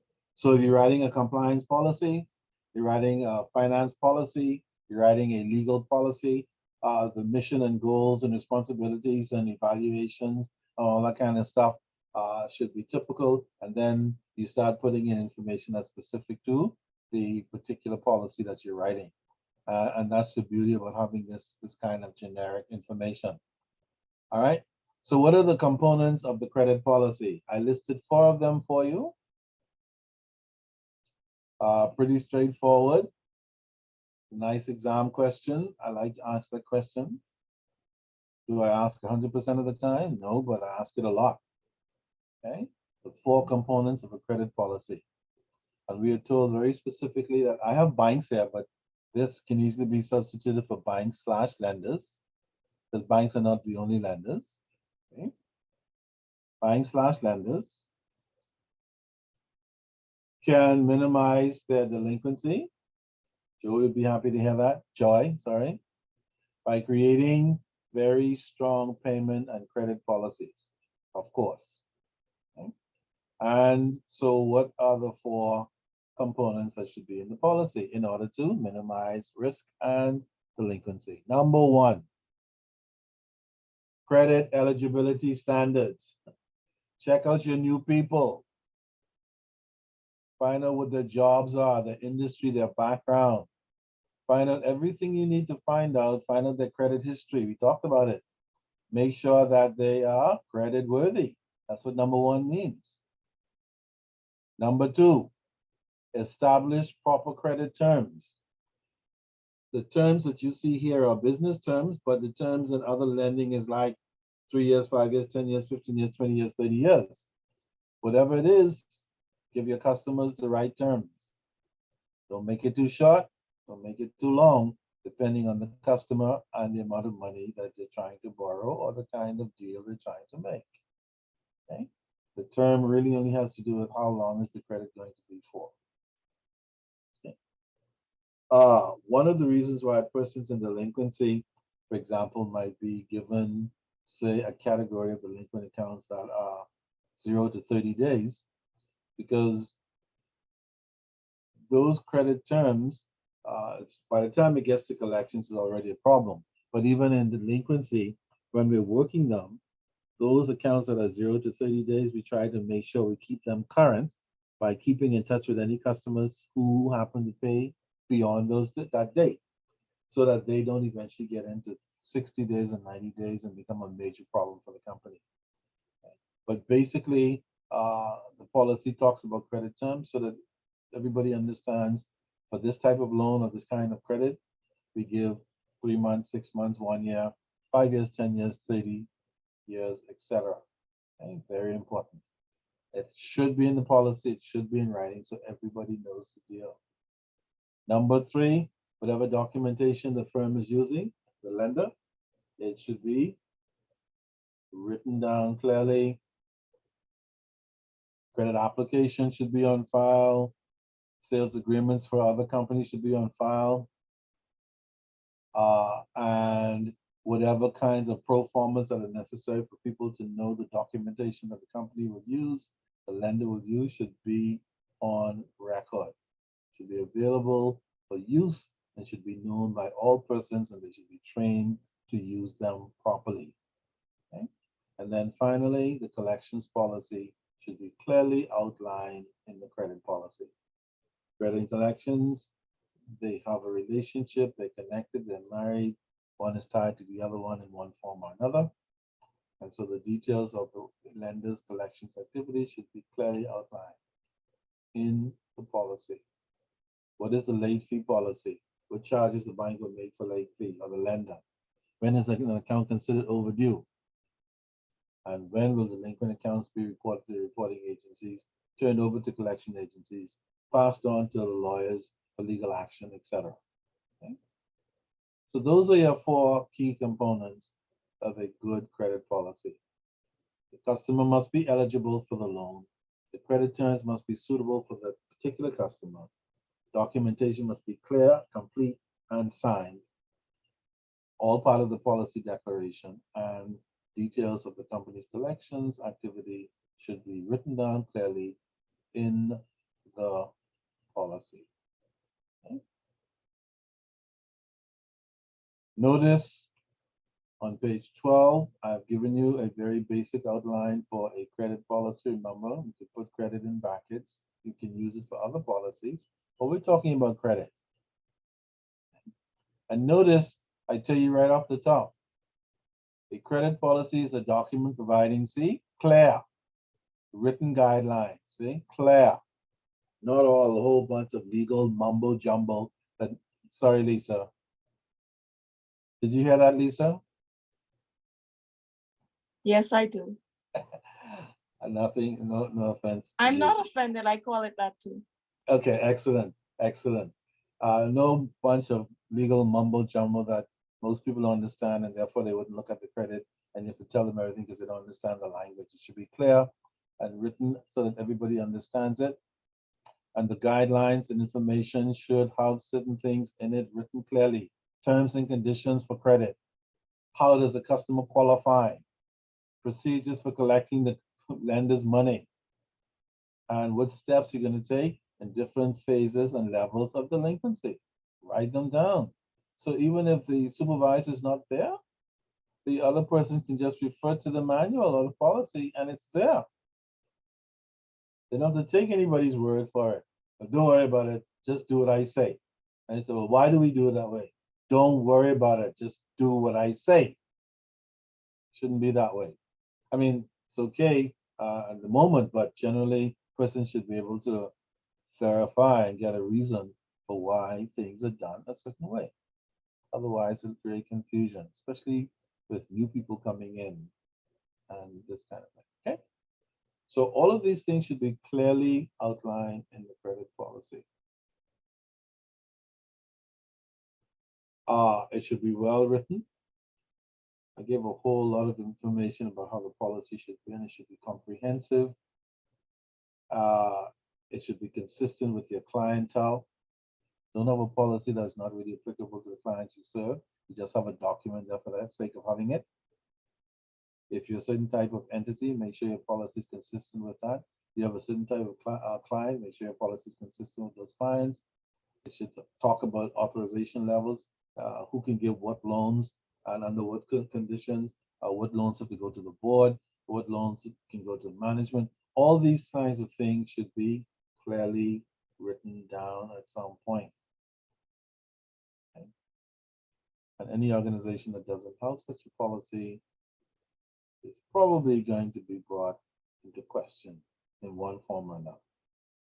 Similar situation with compliance situations, organizations who have compliance department, and nowadays that's just about everyone.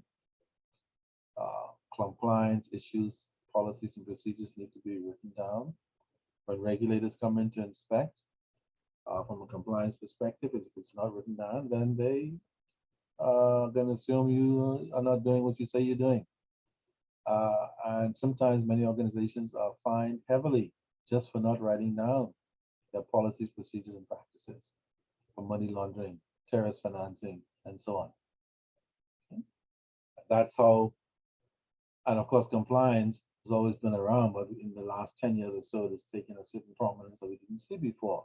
But policies and procedures have been around forever, at least the requirement for them.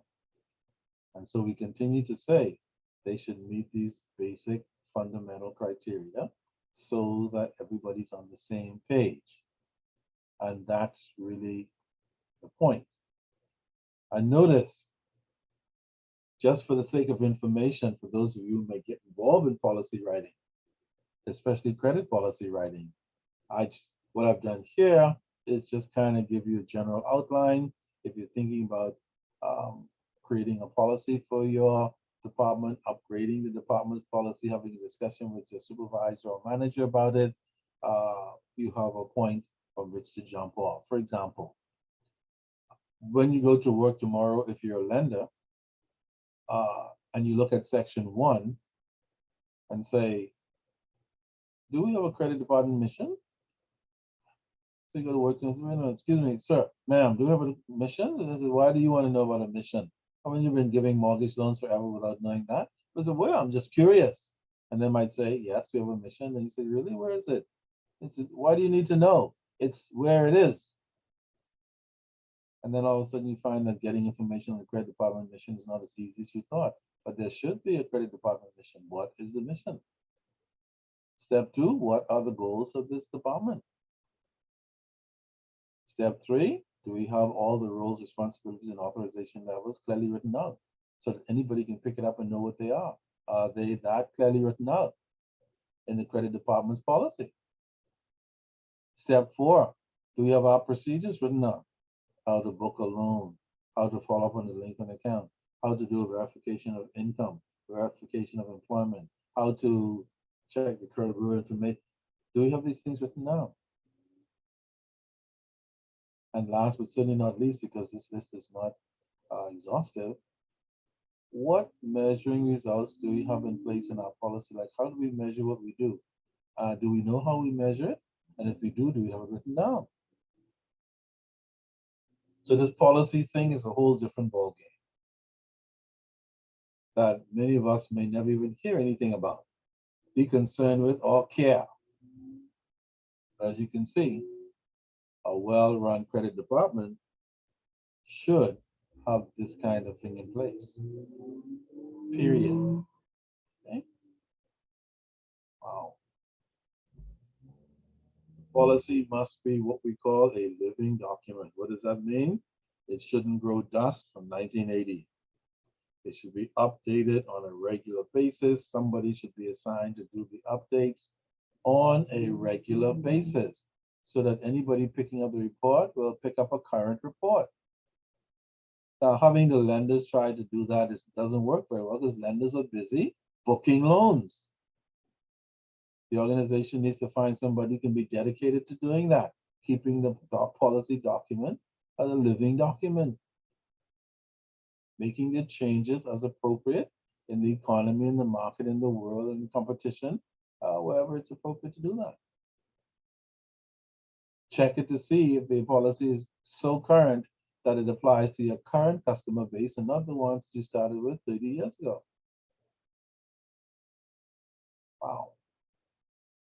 Does it still incorporate the needs and the goals of the management of the lending firm today? Is it a living document? Quite a question that sometimes even top management gets too busy to answer. Is it discussed in the boardroom? It should be, but not necessarily. Is it that important that it should be discussed at the board level? By all means. Is it? That is the question. Whoever's bold enough to investigate that, feel free. And if you're still working next week, you can come back and report the results of your investigation. All right. But the point is, these things are very fundamental to the lending process. Whether or not you have them in your departments, your organization in sufficient quantity and structure or not, doesn't change the importance of them being in place. Okay? That's really the point. And that's really why we do this academia, so we can see what ought to be done. Because a lot of times academia talks about what ought to be done, but what ought to be done is not always what is happening. But it's always nice to have it in the back of your head in case you feel bold enough or you're given the opportunity one day to make a change or improve upon or some such phenomenon. All right, Lisa, are you still there? Yes, I am. Okay, great, great. Then you can pick up on the importance of this credit policy that we've been beating to death on page 13. On page 13. Yes. Of that new fancy document that Miguel sent. Of my original version that didn't have all 13, the that basic outline for developing a credit policy. basic outline. That's your 13? Actual page 13. I think it's 12, Lisa, or the 54. That's what I see on the document. Try The 12. The What is it? importance of credit policy. Yes. Yeah, 12. Okay. Okay, so that's 12 on yours. How about that? 13 on mine. That's No, it's interesting. 13. 12 is above. Okay, yes. The 13. importance of a credit policy. Many companies avoid the implementation of credit policy due to high administrative costs. A good credit policy is as important to a company as its sales customers and customer service teams. A strong credit policy allows for all other parts of the company to operate in a broader manner because it opens new avenues of revenue, which were not there prior to credit being allowed. Before you go on, Lisa, let me ask you a question. Do you feel that given this discussion on policies in general, in particular credit policies, should legal departments, firms have a legal policy of some kind? They do. They do. Excellent, excellent. So now your colleagues now understand a little bit better that this policy thing is not unique to their world. Okay? This is everywhere, or certainly should be. All right, keep going. Credit policies are not designed to be restricted. Necessarily, they are put in place to provide structure and create efficiency in the credit department. The ability to extend credit to a customer is not given. It's earned by the creditworthiness of that particular customer. The credit policy is in place because the company is taking a risk when it extends work or material to a project or client. Credit policy is in place to help mitigate the risk, formalize procedures for determining acceptable risk, and set up procedures for dealing with the credit relationship. I was reading too fast, I apologize. No, that's fine. No problem at all. Go on. Yeah, keep going. Important components of a credit policy. There are a number of elements that go into credit policy. Some of the more important ones include maintaining good cash flow, reduction of the risk of bad debt, and management of debtors. Other important elements of the credit policy include the terms of the sale. Each debtor needs to know when payment is due and what the repercussions of non-payment are. I think, and these are contained in the terms. Yeah. Now, before you go on, let me ask everybody in general. What does she mean by debtor? Who's a debtor? Borrow. Sorry? The debtor is the person who the loan is booked for. Borrower. Yes. Yeah, the borrower, or who the person is booked for, indeed. And so the reference to the debtor needing to know when payment is due, is that frivolous or is that crucial? Crucial. Yeah, it is. A lot of people, for example, even the debtor themselves, they consider it superfluous, we call it. That's a crazy word for, you have to tell me right now the payment is due on the end of the month. They don't even have a discussion, just want to check to run off with it. They don't want to listen when you're telling. Sorry? I'm not sorry, not you.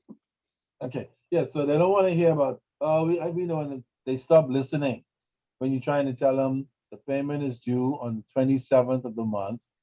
And if you do not make the payments on the due date, there will be repercussions that are further contained in the terms and conditions of this particular loan. When you cannot make a payment to the bank or financial institution, please call us in advance and let us know so that the appropriate, they've stopped listening to you eons ago, which is why a lot of people run into trouble because and don't really know what's going on, because sometimes during the closing process of a loan, they're not listening to what you're saying. But what you're saying is crucial as a lender, and you should and must say it, and you should to always have to find a way to get them to hear you. Good luck with that, okay? All right, but again, all of these things should be contained somewhere in the policy so that persons who are executing this stuff, they know it's there, they know it's a requirement. So when the customer comes in, we can all go ahead and do what we know we should be doing. Okay, keep going. One of the more talked about elements of a good credit policy is the credit analysis. There are a number of options to evaluate the credit of the potential client. The credit analysis may be the most important aspect because it can prevent a bad debt from ever happening if the credit analysis is Yeah, that set. should be credit. The final and arguably most important part of the credit policy is the collection policy. The collection policy goes into effect when the debt is late on payment. There should be a series of letters and other correspondence to the debtor notifying them of the past due amounts and what may happen if the amounts are not paid in a timely fashion. The collection aspect of the credit policy will also include any liens which need to be filed, sending the debt to a collection agency, and then finally a lawsuit of the debt worth litigation debt, and I don't understand that. And And litigation, and then finally, a lawsuit, if the death is worth there should be the litigation cost. Litigation costs. Yeah, that's why I got stuck. If the debt is worth the litigation costs. Now, before you go on, Lisa, I need to say something generally about these last two paragraphs that you mentioned. First of all, Joy would be happy to hear that paragraph before the last. In the policy, the final and arguably the most important part of the credit policy is the collection policy. Now, lenders may not always agree with that, but collectors always do. Okay? And we are told that the collection policy doesn't kick in until the debtor is late with the payment. And the reason why the collector becomes so crucial at this point, because the sooner you jump on the client to make the payment, the sooner you mitigate the risk of slowly not ever getting that payment at all, believe it or not. I don't know if anybody in this class has ever bought anything from abroad, say the United States, for example, and you have a balance outstanding, they'll call you 17 times a minute, theoretically. They call you a lot. Americans will tell you that. Canadians will tell you that. Brits will tell you that. The reason why they call a lot is because they're trying to get you to pay as quickly as possible. Because those collectors know that if they don't call you often enough and soon enough, or soon enough and often enough, chances are you stop remembering that you have a commitment with them. And you start coming in when you feel like it, and eventually not at all. So their job as the collectors is to get on the delinquent customer as quickly as possible so that they can pay the past due amounts as quickly as possible, and to ensure that or to make arrangements to ensure that all payments in the future are made on a timely basis. And again, all this stuff should be in the policy. That's the whole point. Okay. Notice the collection part of the collection policy should include any liens that need to be filed. What are liens? Well, a lien is a legal procedure whereby if you have any assets and you're not paying your loan, then the lender can go to court and say, we want to put a lien on that property so that nothing can happen with that property until we're paid. So for example, you try to sell the property, the lien will cause you not to be able to sell it, or if you do sell it, you have to pay off your debt first to the lender who put the lien on it. And then if anything is left, you're free to go with what's left. Okay? Any kind of collection activity with regards to collection agency, which we'll see later, should be in the policy. When it should go to the collection agency after 3 months, 6 months, a year, what's the policy? And then the policy should also include the procedure for filing lawsuits against the debtor. And oftentimes, the level and amount and consistency of lawsuits will depend on whether or not the lender feels that the cost or the litigation cost is worth the trouble. Typically, whatever litigation costs are incurred in trying to sue a client, normally that cost is charged or debited to the client's account, with the hope that eventually the client will start making payments or be made to make payments by the court, and then they will get to pay off not only the loan balance, but any legal fees that were incurred in taking legal action against them to force them to pay. may I ask a question? Definitely. In terms of loans and debts and collections, Yeah. what happens in an instance where the bank's employee makes a loan and then subsequently the bank terminates that contract of employment? You mean what happens to the loan? Yes, and the employee of course defaults. Yeah. Oh, you're talking about a staff loan. Yes. Okay, good question, Lisa. Good question, because now I can take a moment to say, in addition to all the other kinds of loans, we do have this animal called staff loans. And for those of you who may not be aware of what a staff loan is, it's a loan where a bank, and typically banks provide this as a benefit to its staff, where staff or employees can get loans with the bank that they work for at reduced rates of interest, sometimes interest free, certainly collateral free, and all this kind of stuff. So it's a kind of benefit to employees as an incentive. And so what happens if the employee has a $5,000 loan and they leave or they are terminated for some reason?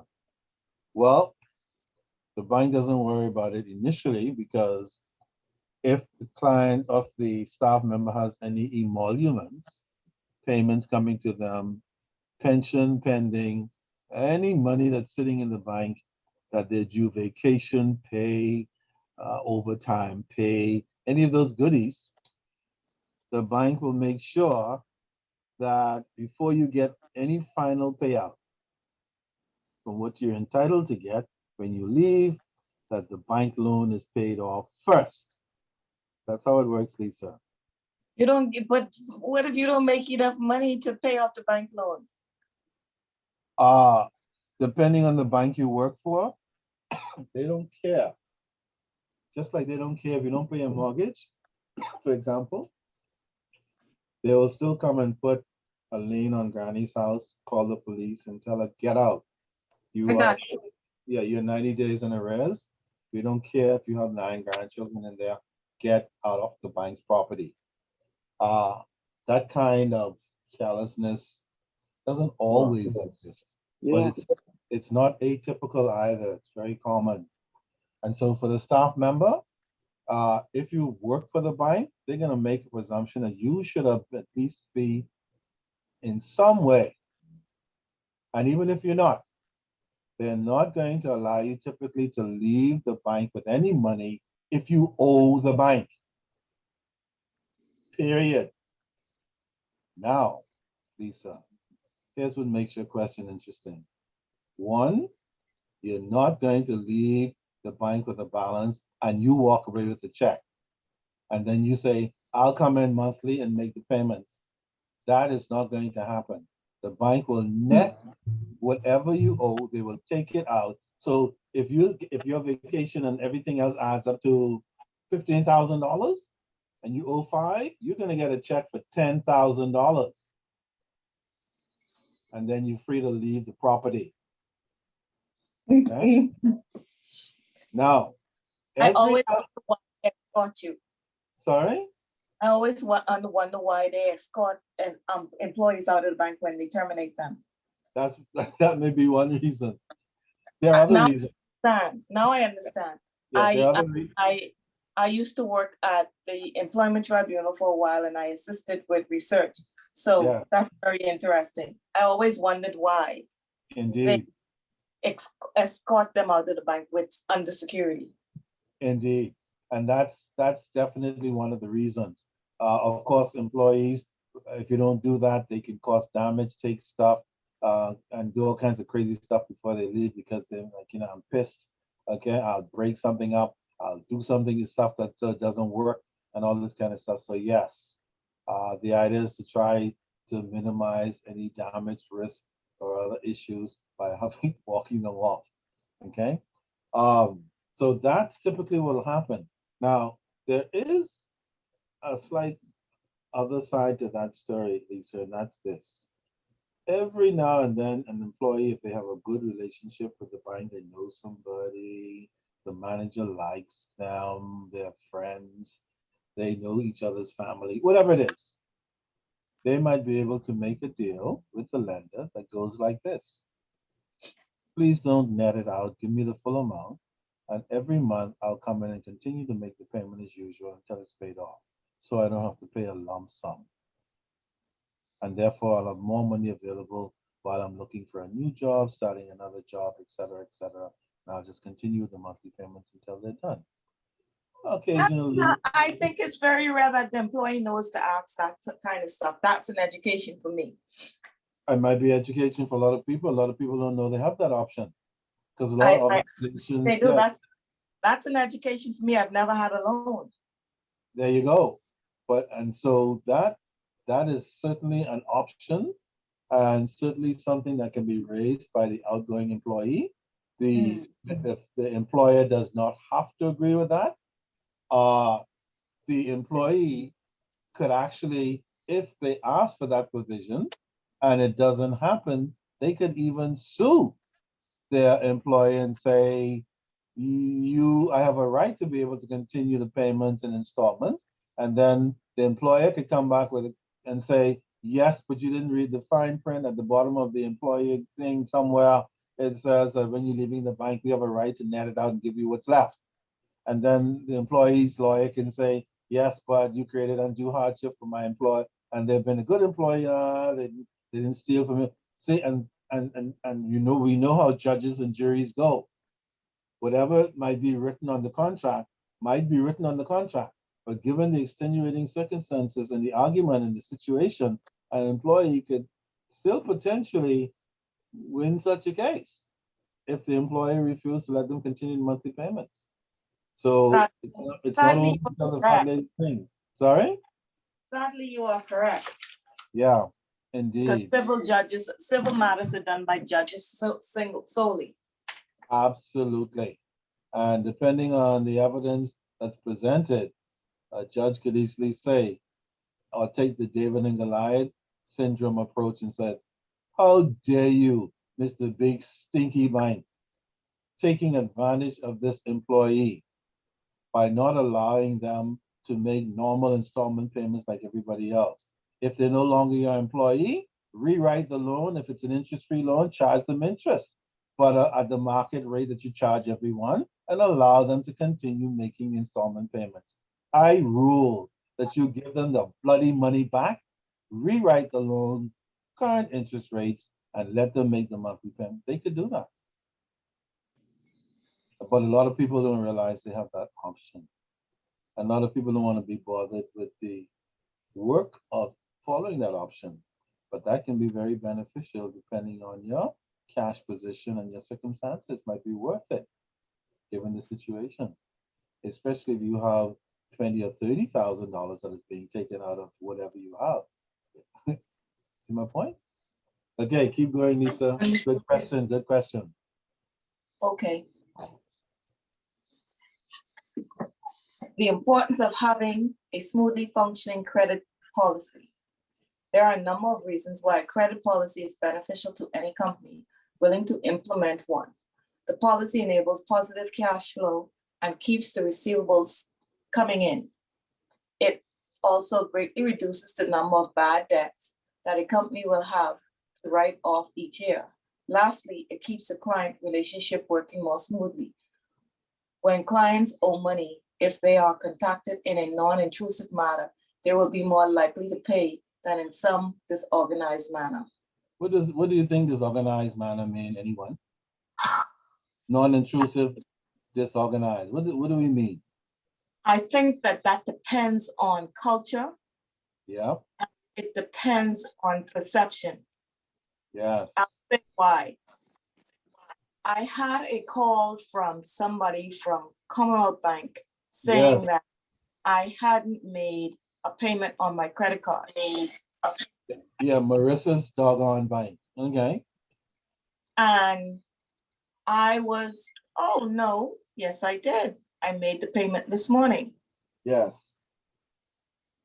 And she said, oh, well, we will check, and if it's not paid, we'll call back. I said, that's fine. Right. So far, so good. Accordingly, I had a call from First Caribbean's call center. And I had went in and sat with a mortgage officer about, because I was considering whether I wanted to buy, get a loan to buy some property. Indeed. And so I presented my job letter, said I'm an attorney. This is the amount of money I owe. This is right now what I owe on my credit cards, this, that, the next thing. And we spoke, said, okay, this is what you would qualify for if you wanted to do this and you would wanted to do that, and yada, yada, yada. Right. So then the following month, because my payment dates didn't align up with my pay dates. Which is another problem sometimes that the folks don't get sorted out. Yes? keep Right. going. So, but I always overpay my credit card Yes. so that, which- I don't have that problem. But for some Yeah. reason, the card wasn't over the limit. I'd made the payment. I was going to make another payment that same month. And somebody called and said, is this Lisa Sparkus? Yada, yada, yada. Do you work Yeah. at this? Yes. Do you earn this amount of money a week? Wait, hold on. Wait a minute. It's my foot. Exactly. Now, No. that's what we call intrusive. Thank you. Yeah, keep going. So I said, hold on, wait a minute. Respectfully, you can't approach me like that. Correct. I'm only calling, oh, I hung up. Indeed. I was done. I was done. Let me just say, Lisa, here's why I'm happy you raised that issue. Because it is important for other persons in this class and many other persons in the banking and finance world, especially those, whether they're in credit or collections, but perhaps more likely those who are in collections. Sometimes non-collections people make calls too, and sometimes they make calls that they're not qualified to make because they don't really know how to deal with them. A lot of people think calling a client just means picking up the phone and say, "Boy, you owe money, come pay." Doesn't work that way. The vernacular to begin with is not going to fly. The tone is not going to fly. A lot of things are not going to fly. And a lot of even collectors and non-collectors who are calling clients from maybe from the credit card department or the loan department who are not even in delinquency, they don't always have the approach down pat on how to manage customers. It's not a matter of calling them and telling them anything you feel like. The thing that we have to do when we're calling clients, whether it's for delinquency or anything else, but in particular, in this case, delinquency, we have to make sure that we're not being intrusive. And we have to make sure that we're not being disorganized. And a bad attitude is part of disorganized behavior. And so we have to be careful with our tone, our approach, our level of professionalism, what we say when we call our customers, whether it's in connection with a normal situation or a delinquent situation or what we think might be a delinquent situation. Doesn't matter. There's a level of professionalism that is required at all times. Agreed. Absolutely. Even if the customer is 60 years late, you still have to call them and say, "Good morning, Mr. Jones or Mrs. Smith. This is, I'm just calling to blah, blah, blah." Be professional, be kind, be polite. Even if you're upset about this bloody thing again, doesn't matter. Once you call the client, you have to get into professional mode and stay that way until the whole thing is done. Okay? So I'm happy you mentioned that because that falls right into this same last sentence that you mentioned. When clients owe money, if they are contacted in a non-intrusive manner, they will be more likely to pay. That is a proven fact. Most people will pay eventually, but if you get off on them, even though they're delinquent, they're gonna get off. They're gonna pay slower, even though it might be hurting them in the long run in some cases. They're gonna come late. They're gonna complain about you. If they know somebody in the organization, they're gonna talk to them. If somebody is the manager's their friend, they're gonna egg, whatever it is. Or like Lisa did, she doesn't know what the hell happened because she's on the phone. As far as she's concerned, as a customer, she will not be approached in that fashion. And for better or for worse, any customer who feels that way has a valid point. Okay? Very important for those of us who are in the lending collections business. All right.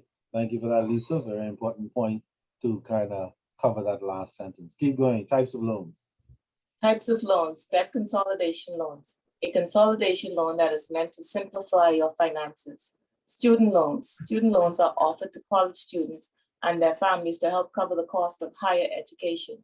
Mortgages. auto loans, personal loans, business corporate loans, small business loans, payday loans, credit card loans. May I ask, what is a payday loan?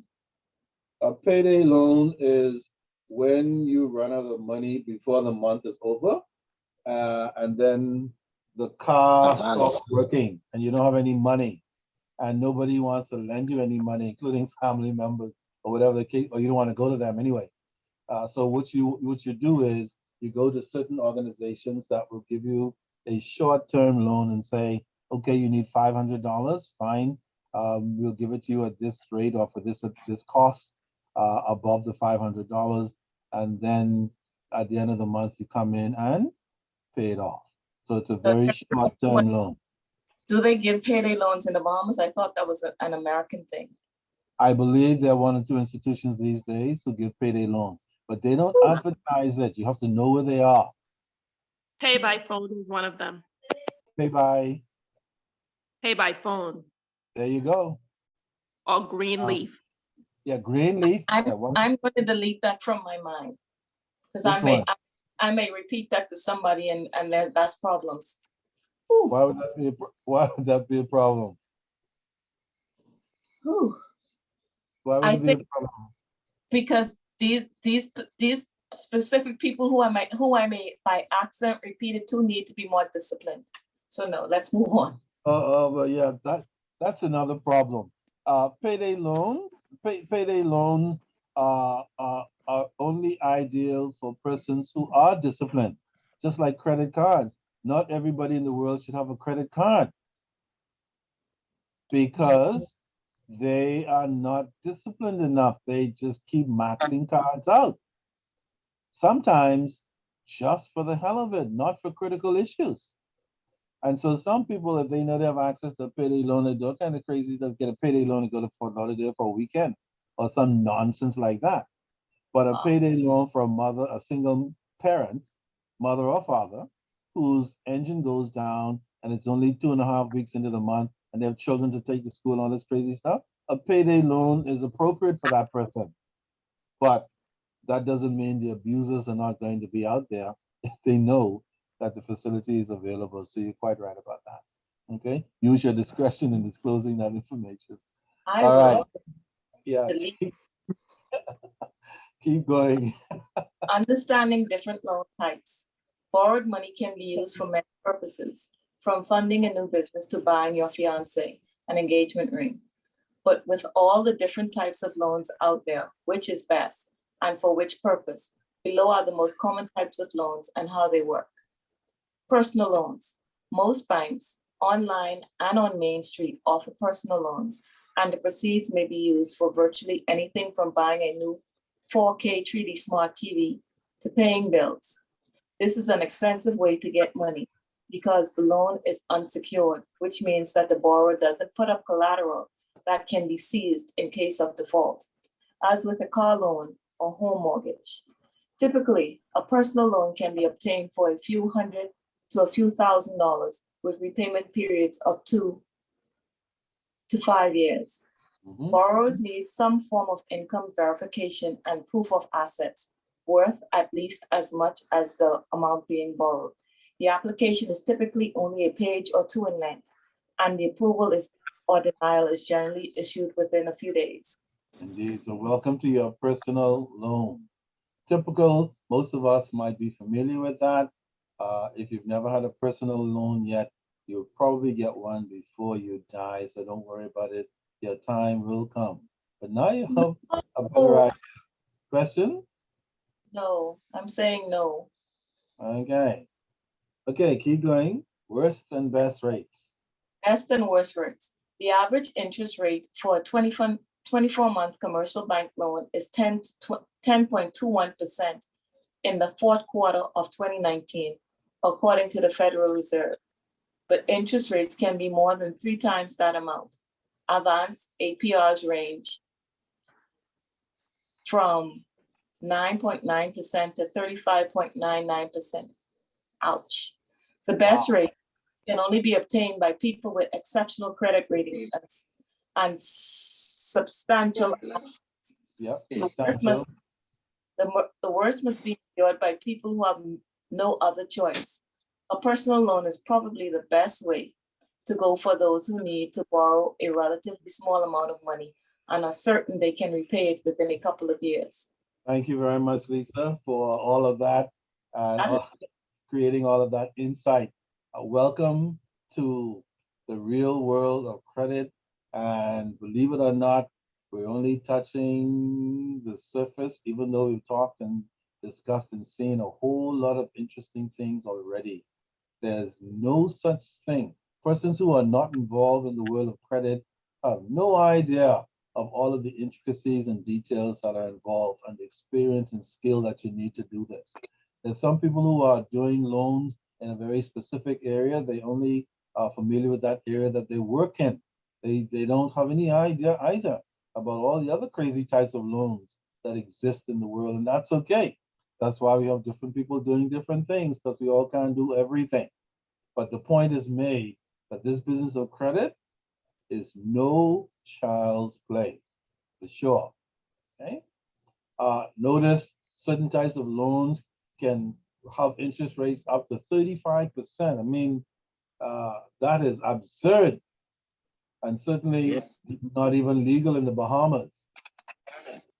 But in some places, 35% is almost a kind of loan shark loan.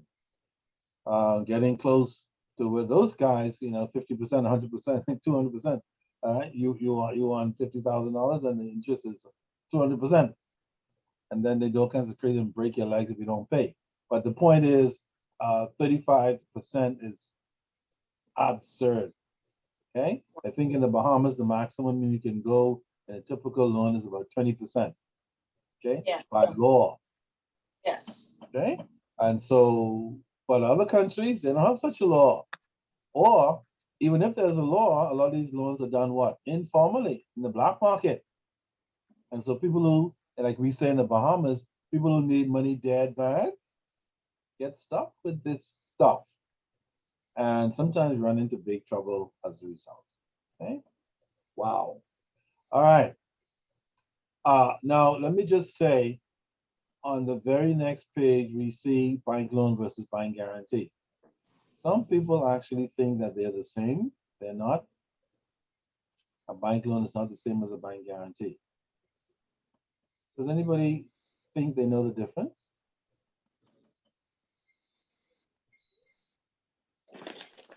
What's the difference between a bank loan and a bank guarantee?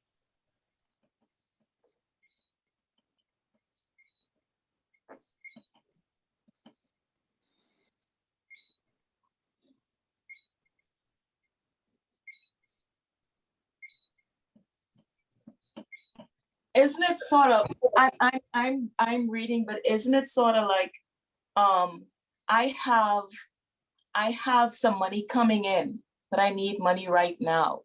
And the money coming in is supposed to be a sure thing. So I had to go to the bank and explain to the bank, I have this, or I'm going to have this, and this is it. And when I get this money, I will pay this loan or start to paying on this loan. But I need this money now for this project or something like that. Some sort of something. Getting warm. And so that funds that's coming or coming to them is used as sort of a surety or guarantee for them to get a loan. I don't know. I'm not sure. I know, I because, think go ahead, I'm confusing it with a receivership and something. possibly, but the bank guarantee, I think that is when the client actually has the funds in the bank and they are just using, they would say that, okay, if I want to purchase an item for this amount, or but I just want the person who I'm purchasing from to know that I have the cash, so the bank gives you some type of document. yes, the bank gives a written guarantee that if for some reason, That you have the funds. if for some reason, even if you don't have it immediately, you might tell your bank, just as Lisa said, you might tell your bank, I'm expecting whatever, an ASU draw, money from the lottery, whatever it is, that you're expecting money or you're transferring money or whatever the case might be, depending on your relationship with the bank, obviously it has to be a good one for the banks to say, well, fine, whatever arrangement you made with the third party, we'll guarantee it, to give the third party the assurance that you're good for the amount that you say you're good for. Now, that would be a bank guarantee to a third party on your behalf, you're being the bank's customer.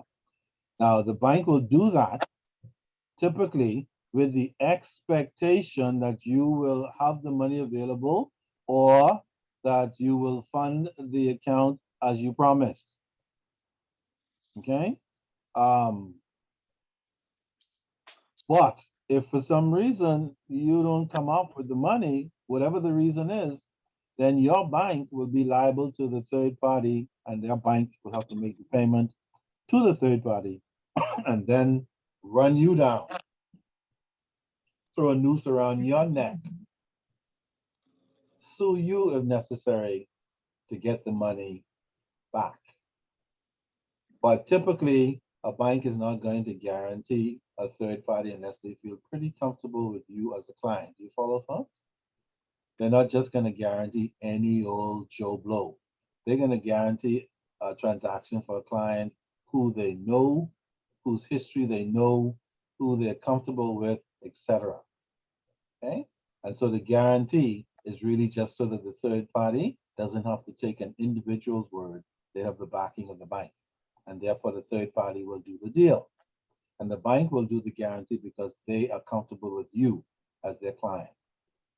Typically, that is similar, for example, to if a family member comes to you on this more on a personal level and says to you, I would like to finance a car, but since I'm a first-time borrower and I'm only 22, just graduated from college or just leaving school or whatever the case might be, the bank says that I need somebody to guarantee the loan.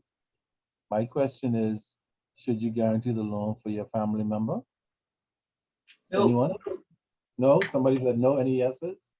Nope. Exclamation mark, exclamation mark, Explanation. mark. Why aren't you guys quick to guarantee the loan? No, because people just forget. People forget. Yeah, they play forget. Yeah, And I will never underestimate or overestimate my family members. yeah. That's no, yeah. really personal for. No. It used to be personal. I don't know, back in the year 1600 or something. But nowadays, it's not personal anymore. It is no secret that family members are sometimes the worst people in the world to deal with. Sometimes. Yeah, sometimes. Some of them are okay, but too many of them are not okay. And they do some strange things, and then when they don't follow through, they say, well, aren't we brothers and sisters and cousins? Why are you stressing me? I'll pay you when I'm ready. And besides, you don't need the money anyway. You're a lawyer, Lisa, or whatever stuff they tell you so that they don't have to pay. Okay, and aren't you rich? Why have to pay you already? I'm going to tell my auntie you trying to run, see, whatever it is, for money. And then My response is no one was up at me when I didn't sleep for weeks studying and nobody paid my college fees. I agree. And here's the problem with family. Typically, they don't give a damn. Isn't that crazy, Lisa? That's the other interesting thing about family. Yeah, they're weird. And then after that, everybody wants to meet at Thanksgiving, say, well, despite all that, we're still family. And that's true. You are. But the thing is, you have to be discreet in giving guarantees, whether it's a business guarantee, a bank guarantee, or a personal guarantee. You do not run off and give a guarantee just because somebody's related to you, because you love the person so much that you feel, because sometimes people take things for granted as well. So, yeah, You forget. yeah, she's crazy about me. I don't have to pay it, let her pay it, or let him pay it, or whatever. People do weird stuff. So I'm not saying don't guarantee anything. I'm just saying before you decide to guarantee anything, make sure the person who you're representing is somebody that you're satisfied will meet the commitment and not leave you out in the dark. Yeah, very common problem. So that's how guarantees work. Okay, between banks and their clients, and between individuals and their families and friends and neighbors, and whatever the case might be. Okay. Of course, we all know what a loan is. So now we know the difference between a loan and a bank guarantee. So if I raise that in the test question, you'll be like, oh, piece of cake. Now I know. Can't pull that stuff on me anymore. I wish somebody come to me that will you guarantee? He said, last week I wasn't sure, but now I'm bloody sure. And the answer is no. Unless, of course, you're satisfied, just like some institutions are, that that person, institution, entity, customer, family member, whatever it is worth the risk. See, the risk. My. Please take note of the difference between a bank loan and an overdraft facility. They're both are loans, but they're not the same. Okay.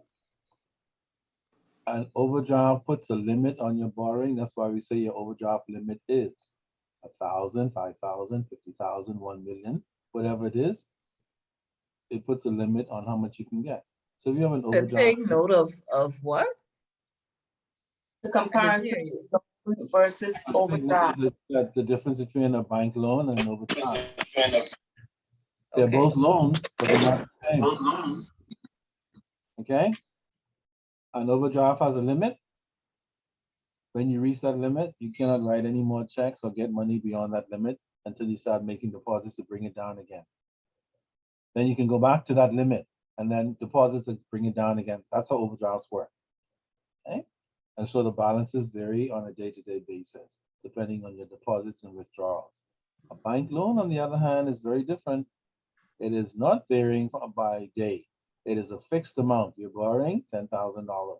Your payments are $350 a month. The interest is 12%. Okay? Overdrafts don't work that way. What is an overdraft again? An overdraft is a loan that has a limit to the amount you can borrow. Okay? In other words, if you go into the bank for an overdraft facility, the bank will say your limit on this facility is $5,000 if they agree to do that, which means that you can write checks over and over again until you reach 5,000. Then they will not clear any more of those checks. You will now have to start making deposits to bring it down. You see, once you take it to the limit, that means you owe the bank $5,000. But what you have to do and what you're encouraged to do when you have an overdraft facility, that is only to cover like contingencies, like when you need money at short notice, so you'll be able to go over the amount you have in the bank.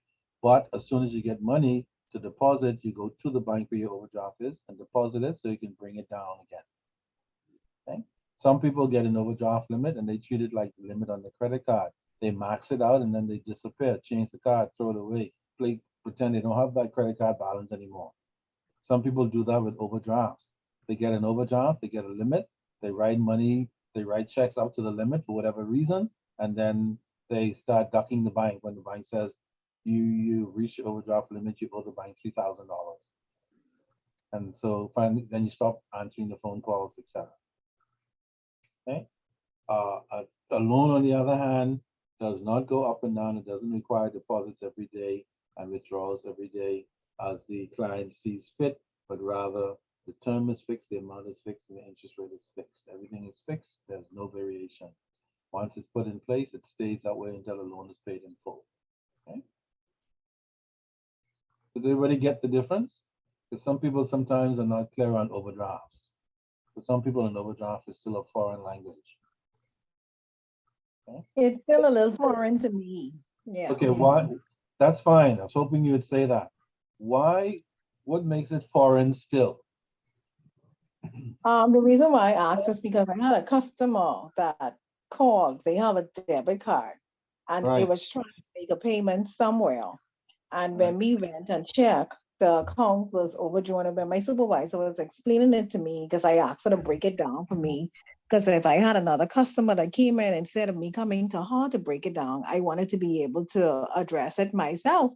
Right. And she didn't really like break it down like how I needed her to for me, like A, B, C, E, and D. Yeah. She just said to let the customer know that the card was blocked because his account was overdrawn. So I said, okay. Yeah, that doesn't explain a bloody thing to somebody who doesn't know. Okay, point well taken, Marissa. I'm so happy you mentioned it because a lot of persons are working every day in their jobs, and that's the kind of answers they're getting. They have no idea why certain things happen and what things are. And for some reason, their supervisors and others for some don't seem keen on making it clear, uh, either because they're not sure how to make it clear, how to explain it, or they just don't want to. Strange. I hope it's the first one, or and not the second one, and not the first one, nor the second one. See? But here's what happens with an overdraft, Marissa.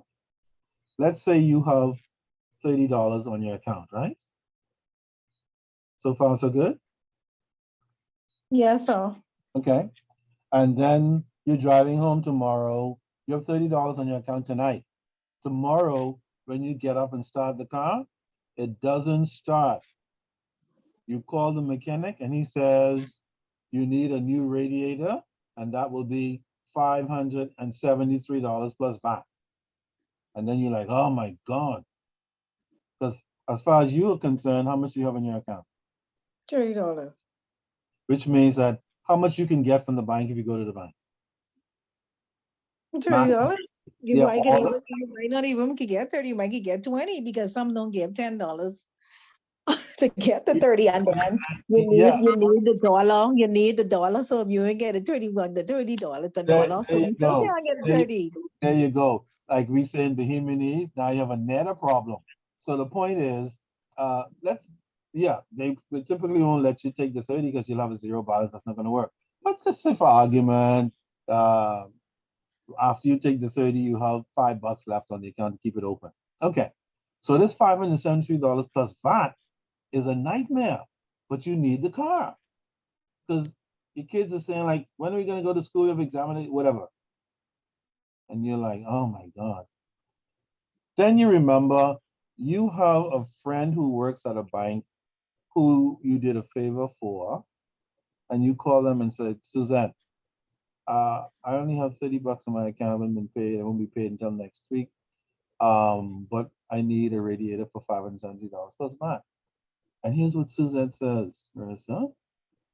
Marissa, since you were so kind to me, and I'm responsible for overdrafts at the bank, I will let you write a check, or you can come in and get cash for the $573 plus VAT, and I will let your account go over the amount that you have in it.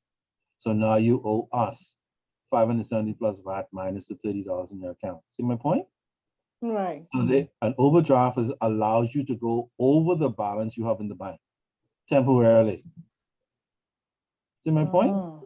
And then you say, oh, thank you, God. I'm blessed beyond measure today. Thank you, Suzette. And then Suzette will say, however, you do need to come and cover this overdraft when you get paid next week. See my point? Because now you owe the bank $573.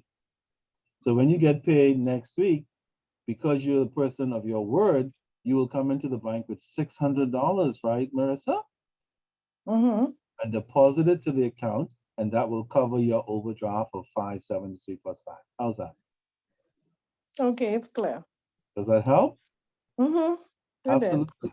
And so now when you hear that the account is overdrawn, you have a better idea, I hope, of what that means. Okay? So And overdraft is a loan that has no limit. it does have a limit. That's the key. It has a limit, and the limit is called an overdraft limit. In other words, in Marissa's case, her friend is going to do her a favor until next week. But you don't always need a favor. If you want a permanent overdraft facility, you can go into your bank if they like you and trust you and say, I would like to get an overdraft facility with a limit of $1,000 in case I have an emergency and I don't have any money. Do you follow? Okay. And so the bank will put in place, if they agree with that because they trust you, you're a good customer, they will say, fine, sign here. Now you can write checks up to $1,000 over what you have in your account. I think that's kind of like the payday loan, because I don't think they advertise that. Well, it's better than a payday loan because you can keep that for a year or 2 or 3. as long as you keep it working properly. And how does it work properly? If you write checks that total $700 over your balance, the bank expects you to come back soon and make a deposit to bring it back down to a credit balance. You follow that? Mm, All right. In other words, when you use your overdraft, you put your account into a debit balance and you owe the bank. Then they want you to come in as quickly as possible with a deposit from somewhere and bring it back to a credit balance. So when you need it again, you could write more checks again up to $1,000, which is your limit. Does everybody So get that? that is like a revolving line of credit then. Absolutely. It's like a credit card, but it's a credit card in the form of a bank loan overdraft. Do you follow? But Yes. yes, it is.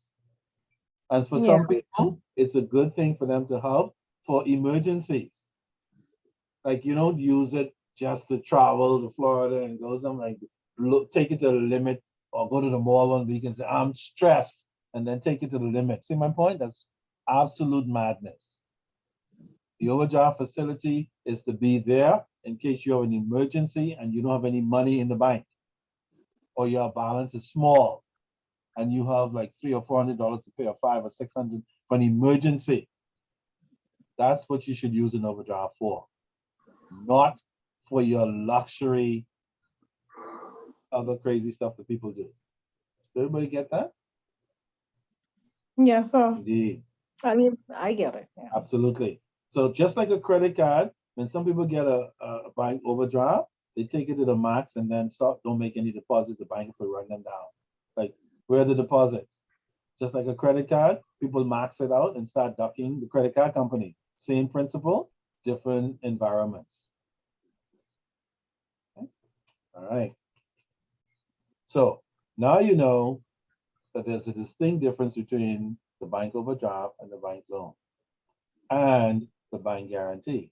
So that's a nice little test question, differentiate between the bank guarantee, a bank loan, and a bank overdraft. How's that? Very important Question, question, yes. is the guarantee the same as when they ask you for, what they call the next person, like just a co-signer? Yeah. Good question. The co-signer is not a guarantor. Oh. However, here's the problem with co-signing. Sometimes your responsibility is like that of a guarantor. What does that mean?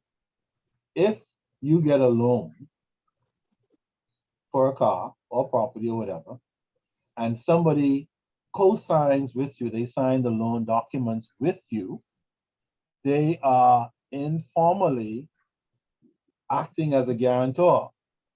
Because what they're saying is, by signing along with you as a co-signer, typically this happens with husband and wives, but it can be with other people. What you're saying is, if the principal person who signed on that loan does not pay, the co-signer by law will be required to pay. Yes. That's why a lot of times if a bank does not feel that a person is strong enough individually for a loan, they'll say, bring your spouse, bring your daddy, bring a relative who's strong financially or whatever, to give some strength to the loan proposal. Then maybe they'll consider it. Principle being, if you don't pay, whoever co-signs with you, dog eat their lunch. They'll have to pay. That is very similar to the guarantor. Okay? A guarantor is somebody that says, I'll guarantee this loan, not as a co-signer, but as a guarantor on a separate guarantor document, similar to the guarantee we saw earlier, that says, if this person who's I'm married to, related to, or is a friend of mine, if they don't pay, I'll be responsible for the debt. That's what a guarantor does. Similar to what the bank does for its client and the guarantee. Does everybody get that? Yeah, so you don't have no guarantor, so you know personally. We have lots of persons who can act as guarantors. The question is, will they agree to be one? Oh. See my point? Because see, well, some people who may end up being a guarantor may not know what their responsibilities are, because they may not be aware of what happens if the principal borrower does not pay. Sometimes the principal borrower knows what will happen, and then they sucker somebody into becoming guarantor without telling them what the guarantor's responsibilities are, because they know the person doesn't know who a guarantor is. I just need you to sign with me, I can pay. See, like that. And since the other person doesn't know that they're signing a guarantor document, or even what it is, or maybe they're so like taken up with the person, they're like, oh, I'll sign anything for you. Marissa, you know that. Where's the paper? I don't even need to look. Just bring it outside. But the point is, once you sign as a guarantor, along with somebody, that if they don't pay, you're responsible. Just like if your bank signs as a guarantee for their client, their business client, if their business client does not pay, the bank will be responsible. Okay? So it's important to know the difference between those three things. Well, four now, because somebody introduced the co-signer. I don't have a co-signer in these notes, but the co-signer and the guarantor have similar responsibilities. The principal doesn't pay. Whoever co-signs or guarantor guarantees the loan will have to pay. Period. Okay. I gave you an example of a loan. Those of you who know how to do loans, you can actually work it out and see that a $12,000 loan over 3 years, an interest rate of 5%. If you have a loan tables or a loan calculator, you can go online even, put it into a loan calculator, and you'll see the repayments would be around that figure. Okay.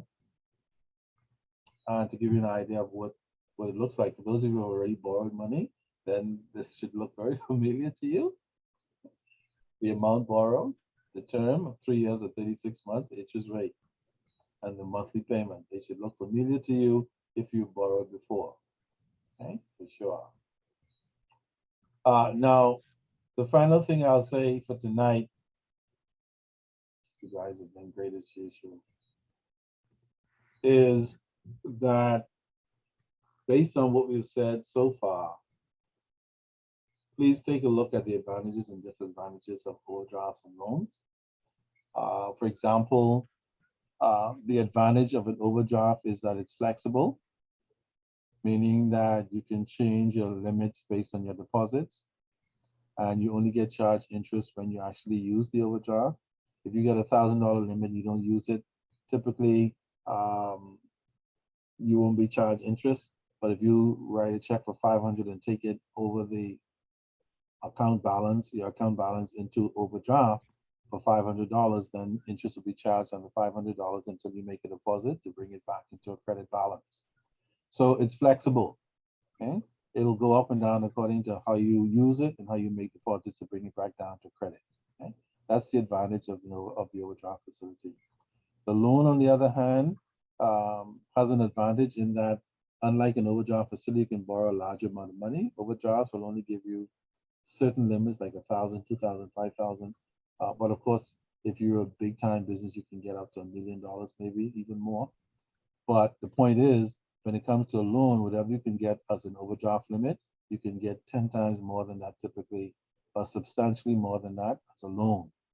Okay, the interest rate for loans are lower than overdrafts, and the payments are consistent and regular. So you know every month your payment is $392 or whatever the payment might be. For an overdraft, you don't have payments, you just write over the overdraft amount that you want, and then once you get the money, you go into the bank and make a deposit, take it back to credit balance until you need to go overdrawn again. Okay, hopefully only for important things. Okay, just like your credit card. The disadvantage for an overdraft, no large borrowings, interest rates are higher. Okay, and the bank can change the limits depending on how well you manage it or not. So if you get a $5,000 overdraft and you do not manage it well, the bank might cancel it, or they might say we're going to bring it down from 5,000 to 1,000. That's a disadvantage if you find yourself in that situation. But that can only happen typically if you mismanage the overdraft account. Okay? The disadvantage for loans, there's very little flexibility, like the overdraft, and you have to pay back a fixed amount of money every single month. It doesn't vary according to how you use your overdraft facility. Okay? So those are basically the typical advantages and disadvantages of overdrafts and loans. So just take a note of them. They're not difficult concepts. Actually, now that you are much more familiar with that, particularly how the overdraft facility works. Interestingly enough, there's still a lot of people who don't really understand how the overdraft facility works. Typically persons in business, but not everyone, have an idea because they have overdraft facilities at their banks. Many business people do not have overdraft facilities. Many of them don't know that they can arrange to get overdraft facilities. Many of them are not offered overdraft facilities by banks because banks do not want to take the risk of giving them an overdraft facility because of the way they do business with the bank. Okay? But certainly if your credit is good, you do good business, the bank trusts you, and all that kind of stuff, it would not be difficult to get an overdraft facility to cover shortfalls in your business or your personal life in any particular month, which is typically what overdraft facilities should be used for. Okay. All right, so we're going to stop there. Any questions, anyone, before we break? Not that we haven't had a great night of questions and some very good ones that I hope were beneficial to those persons who could use that information. A lot of the questions that came up, certainly the responses to those questions should be kept in mind by everyone, because somewhere along the line, even if it's not in your day-to-day work, it might be something that you need and can use in your private lives outside of your professional work. And so, yeah, some very good questions this evening with regards to the credit function and all the things that swirl around them. All right, so next week, we do our final session before our midterm. I know we have quite a bit more to cover. So what I might do is wherever we stop next week, I probably may not hold you responsible for anything beyond that point. And then we have our midterm, and then whatever little bit is left over from next week's session, we can cover that along with delinquency, which will not take very long and still give you all the information that you need. Because it is a lot of information. I do not want to be testing you too much on stuff we haven't had a chance to at least look at or discuss. And so when we meet next week, we'll go as far into the remaining of the credit side as we can, and then we'll cut off at wherever we cut off, and we'll be tested on that. Whatever's left, we'll throw that into the delinquency side the following week, and then we go from there. Any questions, anyone? Yes. I don't have a question. I just wanted to let you know that I haven't started my paper as yet. The research paper still go easy for midterm, please. Thanks. Oh, okay. At least she's honest about it. Please don't wait until the last minute to start your research paper. Remember, it is not a thesis for your master's or PhD. I just want you to be as complete and as creative as you can and put your thoughts down based on the information you come up with. That's the key. There are no right and wrong answers unless you go completely out of whack and start talking about something, open heart surgery or something that's totally disconnected. All right, as long as you're staying in the credit collections realm, in the context of the question, that's what I'm looking for, to see how creative you can be in terms of your research and how you reproduce the information. Okay. Somebody else have a question? Yes, that assignment that she mentioned just now, I did not receive that because I think you gave that at the first session. Oh, done it. Okay, Joy, you have my Yeah. email address, Joy? I have Ms. Dean's. Let me give you my email address. I give it to the class at the beginning. That's why I didn't get that. My email address is S as in Samuel, Okay. J, Mm-hmm. H as in Henry, Uh-huh. Wilkinson, W-I-L, Repeat that, sorry. W-I-L, Uh-huh. KIN Mhm. SON, yeah, at Mhm. hotmail.com. Okay, and can you give me the yeah. date of the midterm? Well, on the date of the midterm, you didn't get all that good stuff. Oh, darn it. Okay, the midterm is June the 15th, which is week after next. And what exactly is it gonna be testing, huh? Everything we've covered up to the end of next class.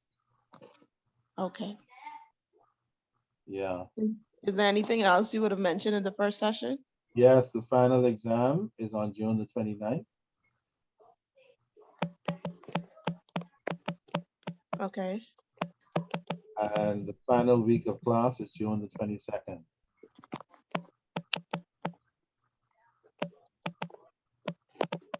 okay, Now, what I'd like for you to do, my cell number, of course, if you want to send me a text, is 565 mm-hmm, 95 okay, 51. mm-hmm, Send me an email and let me know that you need to get your research paper. Then I know I have the correct email. I'll send it back to you. okay, Okay? okay, thank you. No problem. Anybody has any other questions before we break? All right, wonderful. Please go ahead and read as far as you can, preferably to the end of the credit collections series, just in case we get lucky next week, but certainly just for the initial information. And then when we come next week, we'll pick it up with credit cards and march on towards the end. All right, if you think of any questions or concerns between now and next week, please feel free to send me an email or text, and I'll be happy to respond. Okay? Okay. All right, great, everybody, take care. I'll see you guys next week, Wednesday, same time. Same credit collections time, same credit collections station. Have fun with Okay, all good of night. all that Good night. crazy reading. Please be safe out there. Good night, Night. everyone. Have a Good night, safe. take care. Good night. You too. Good night. Good night.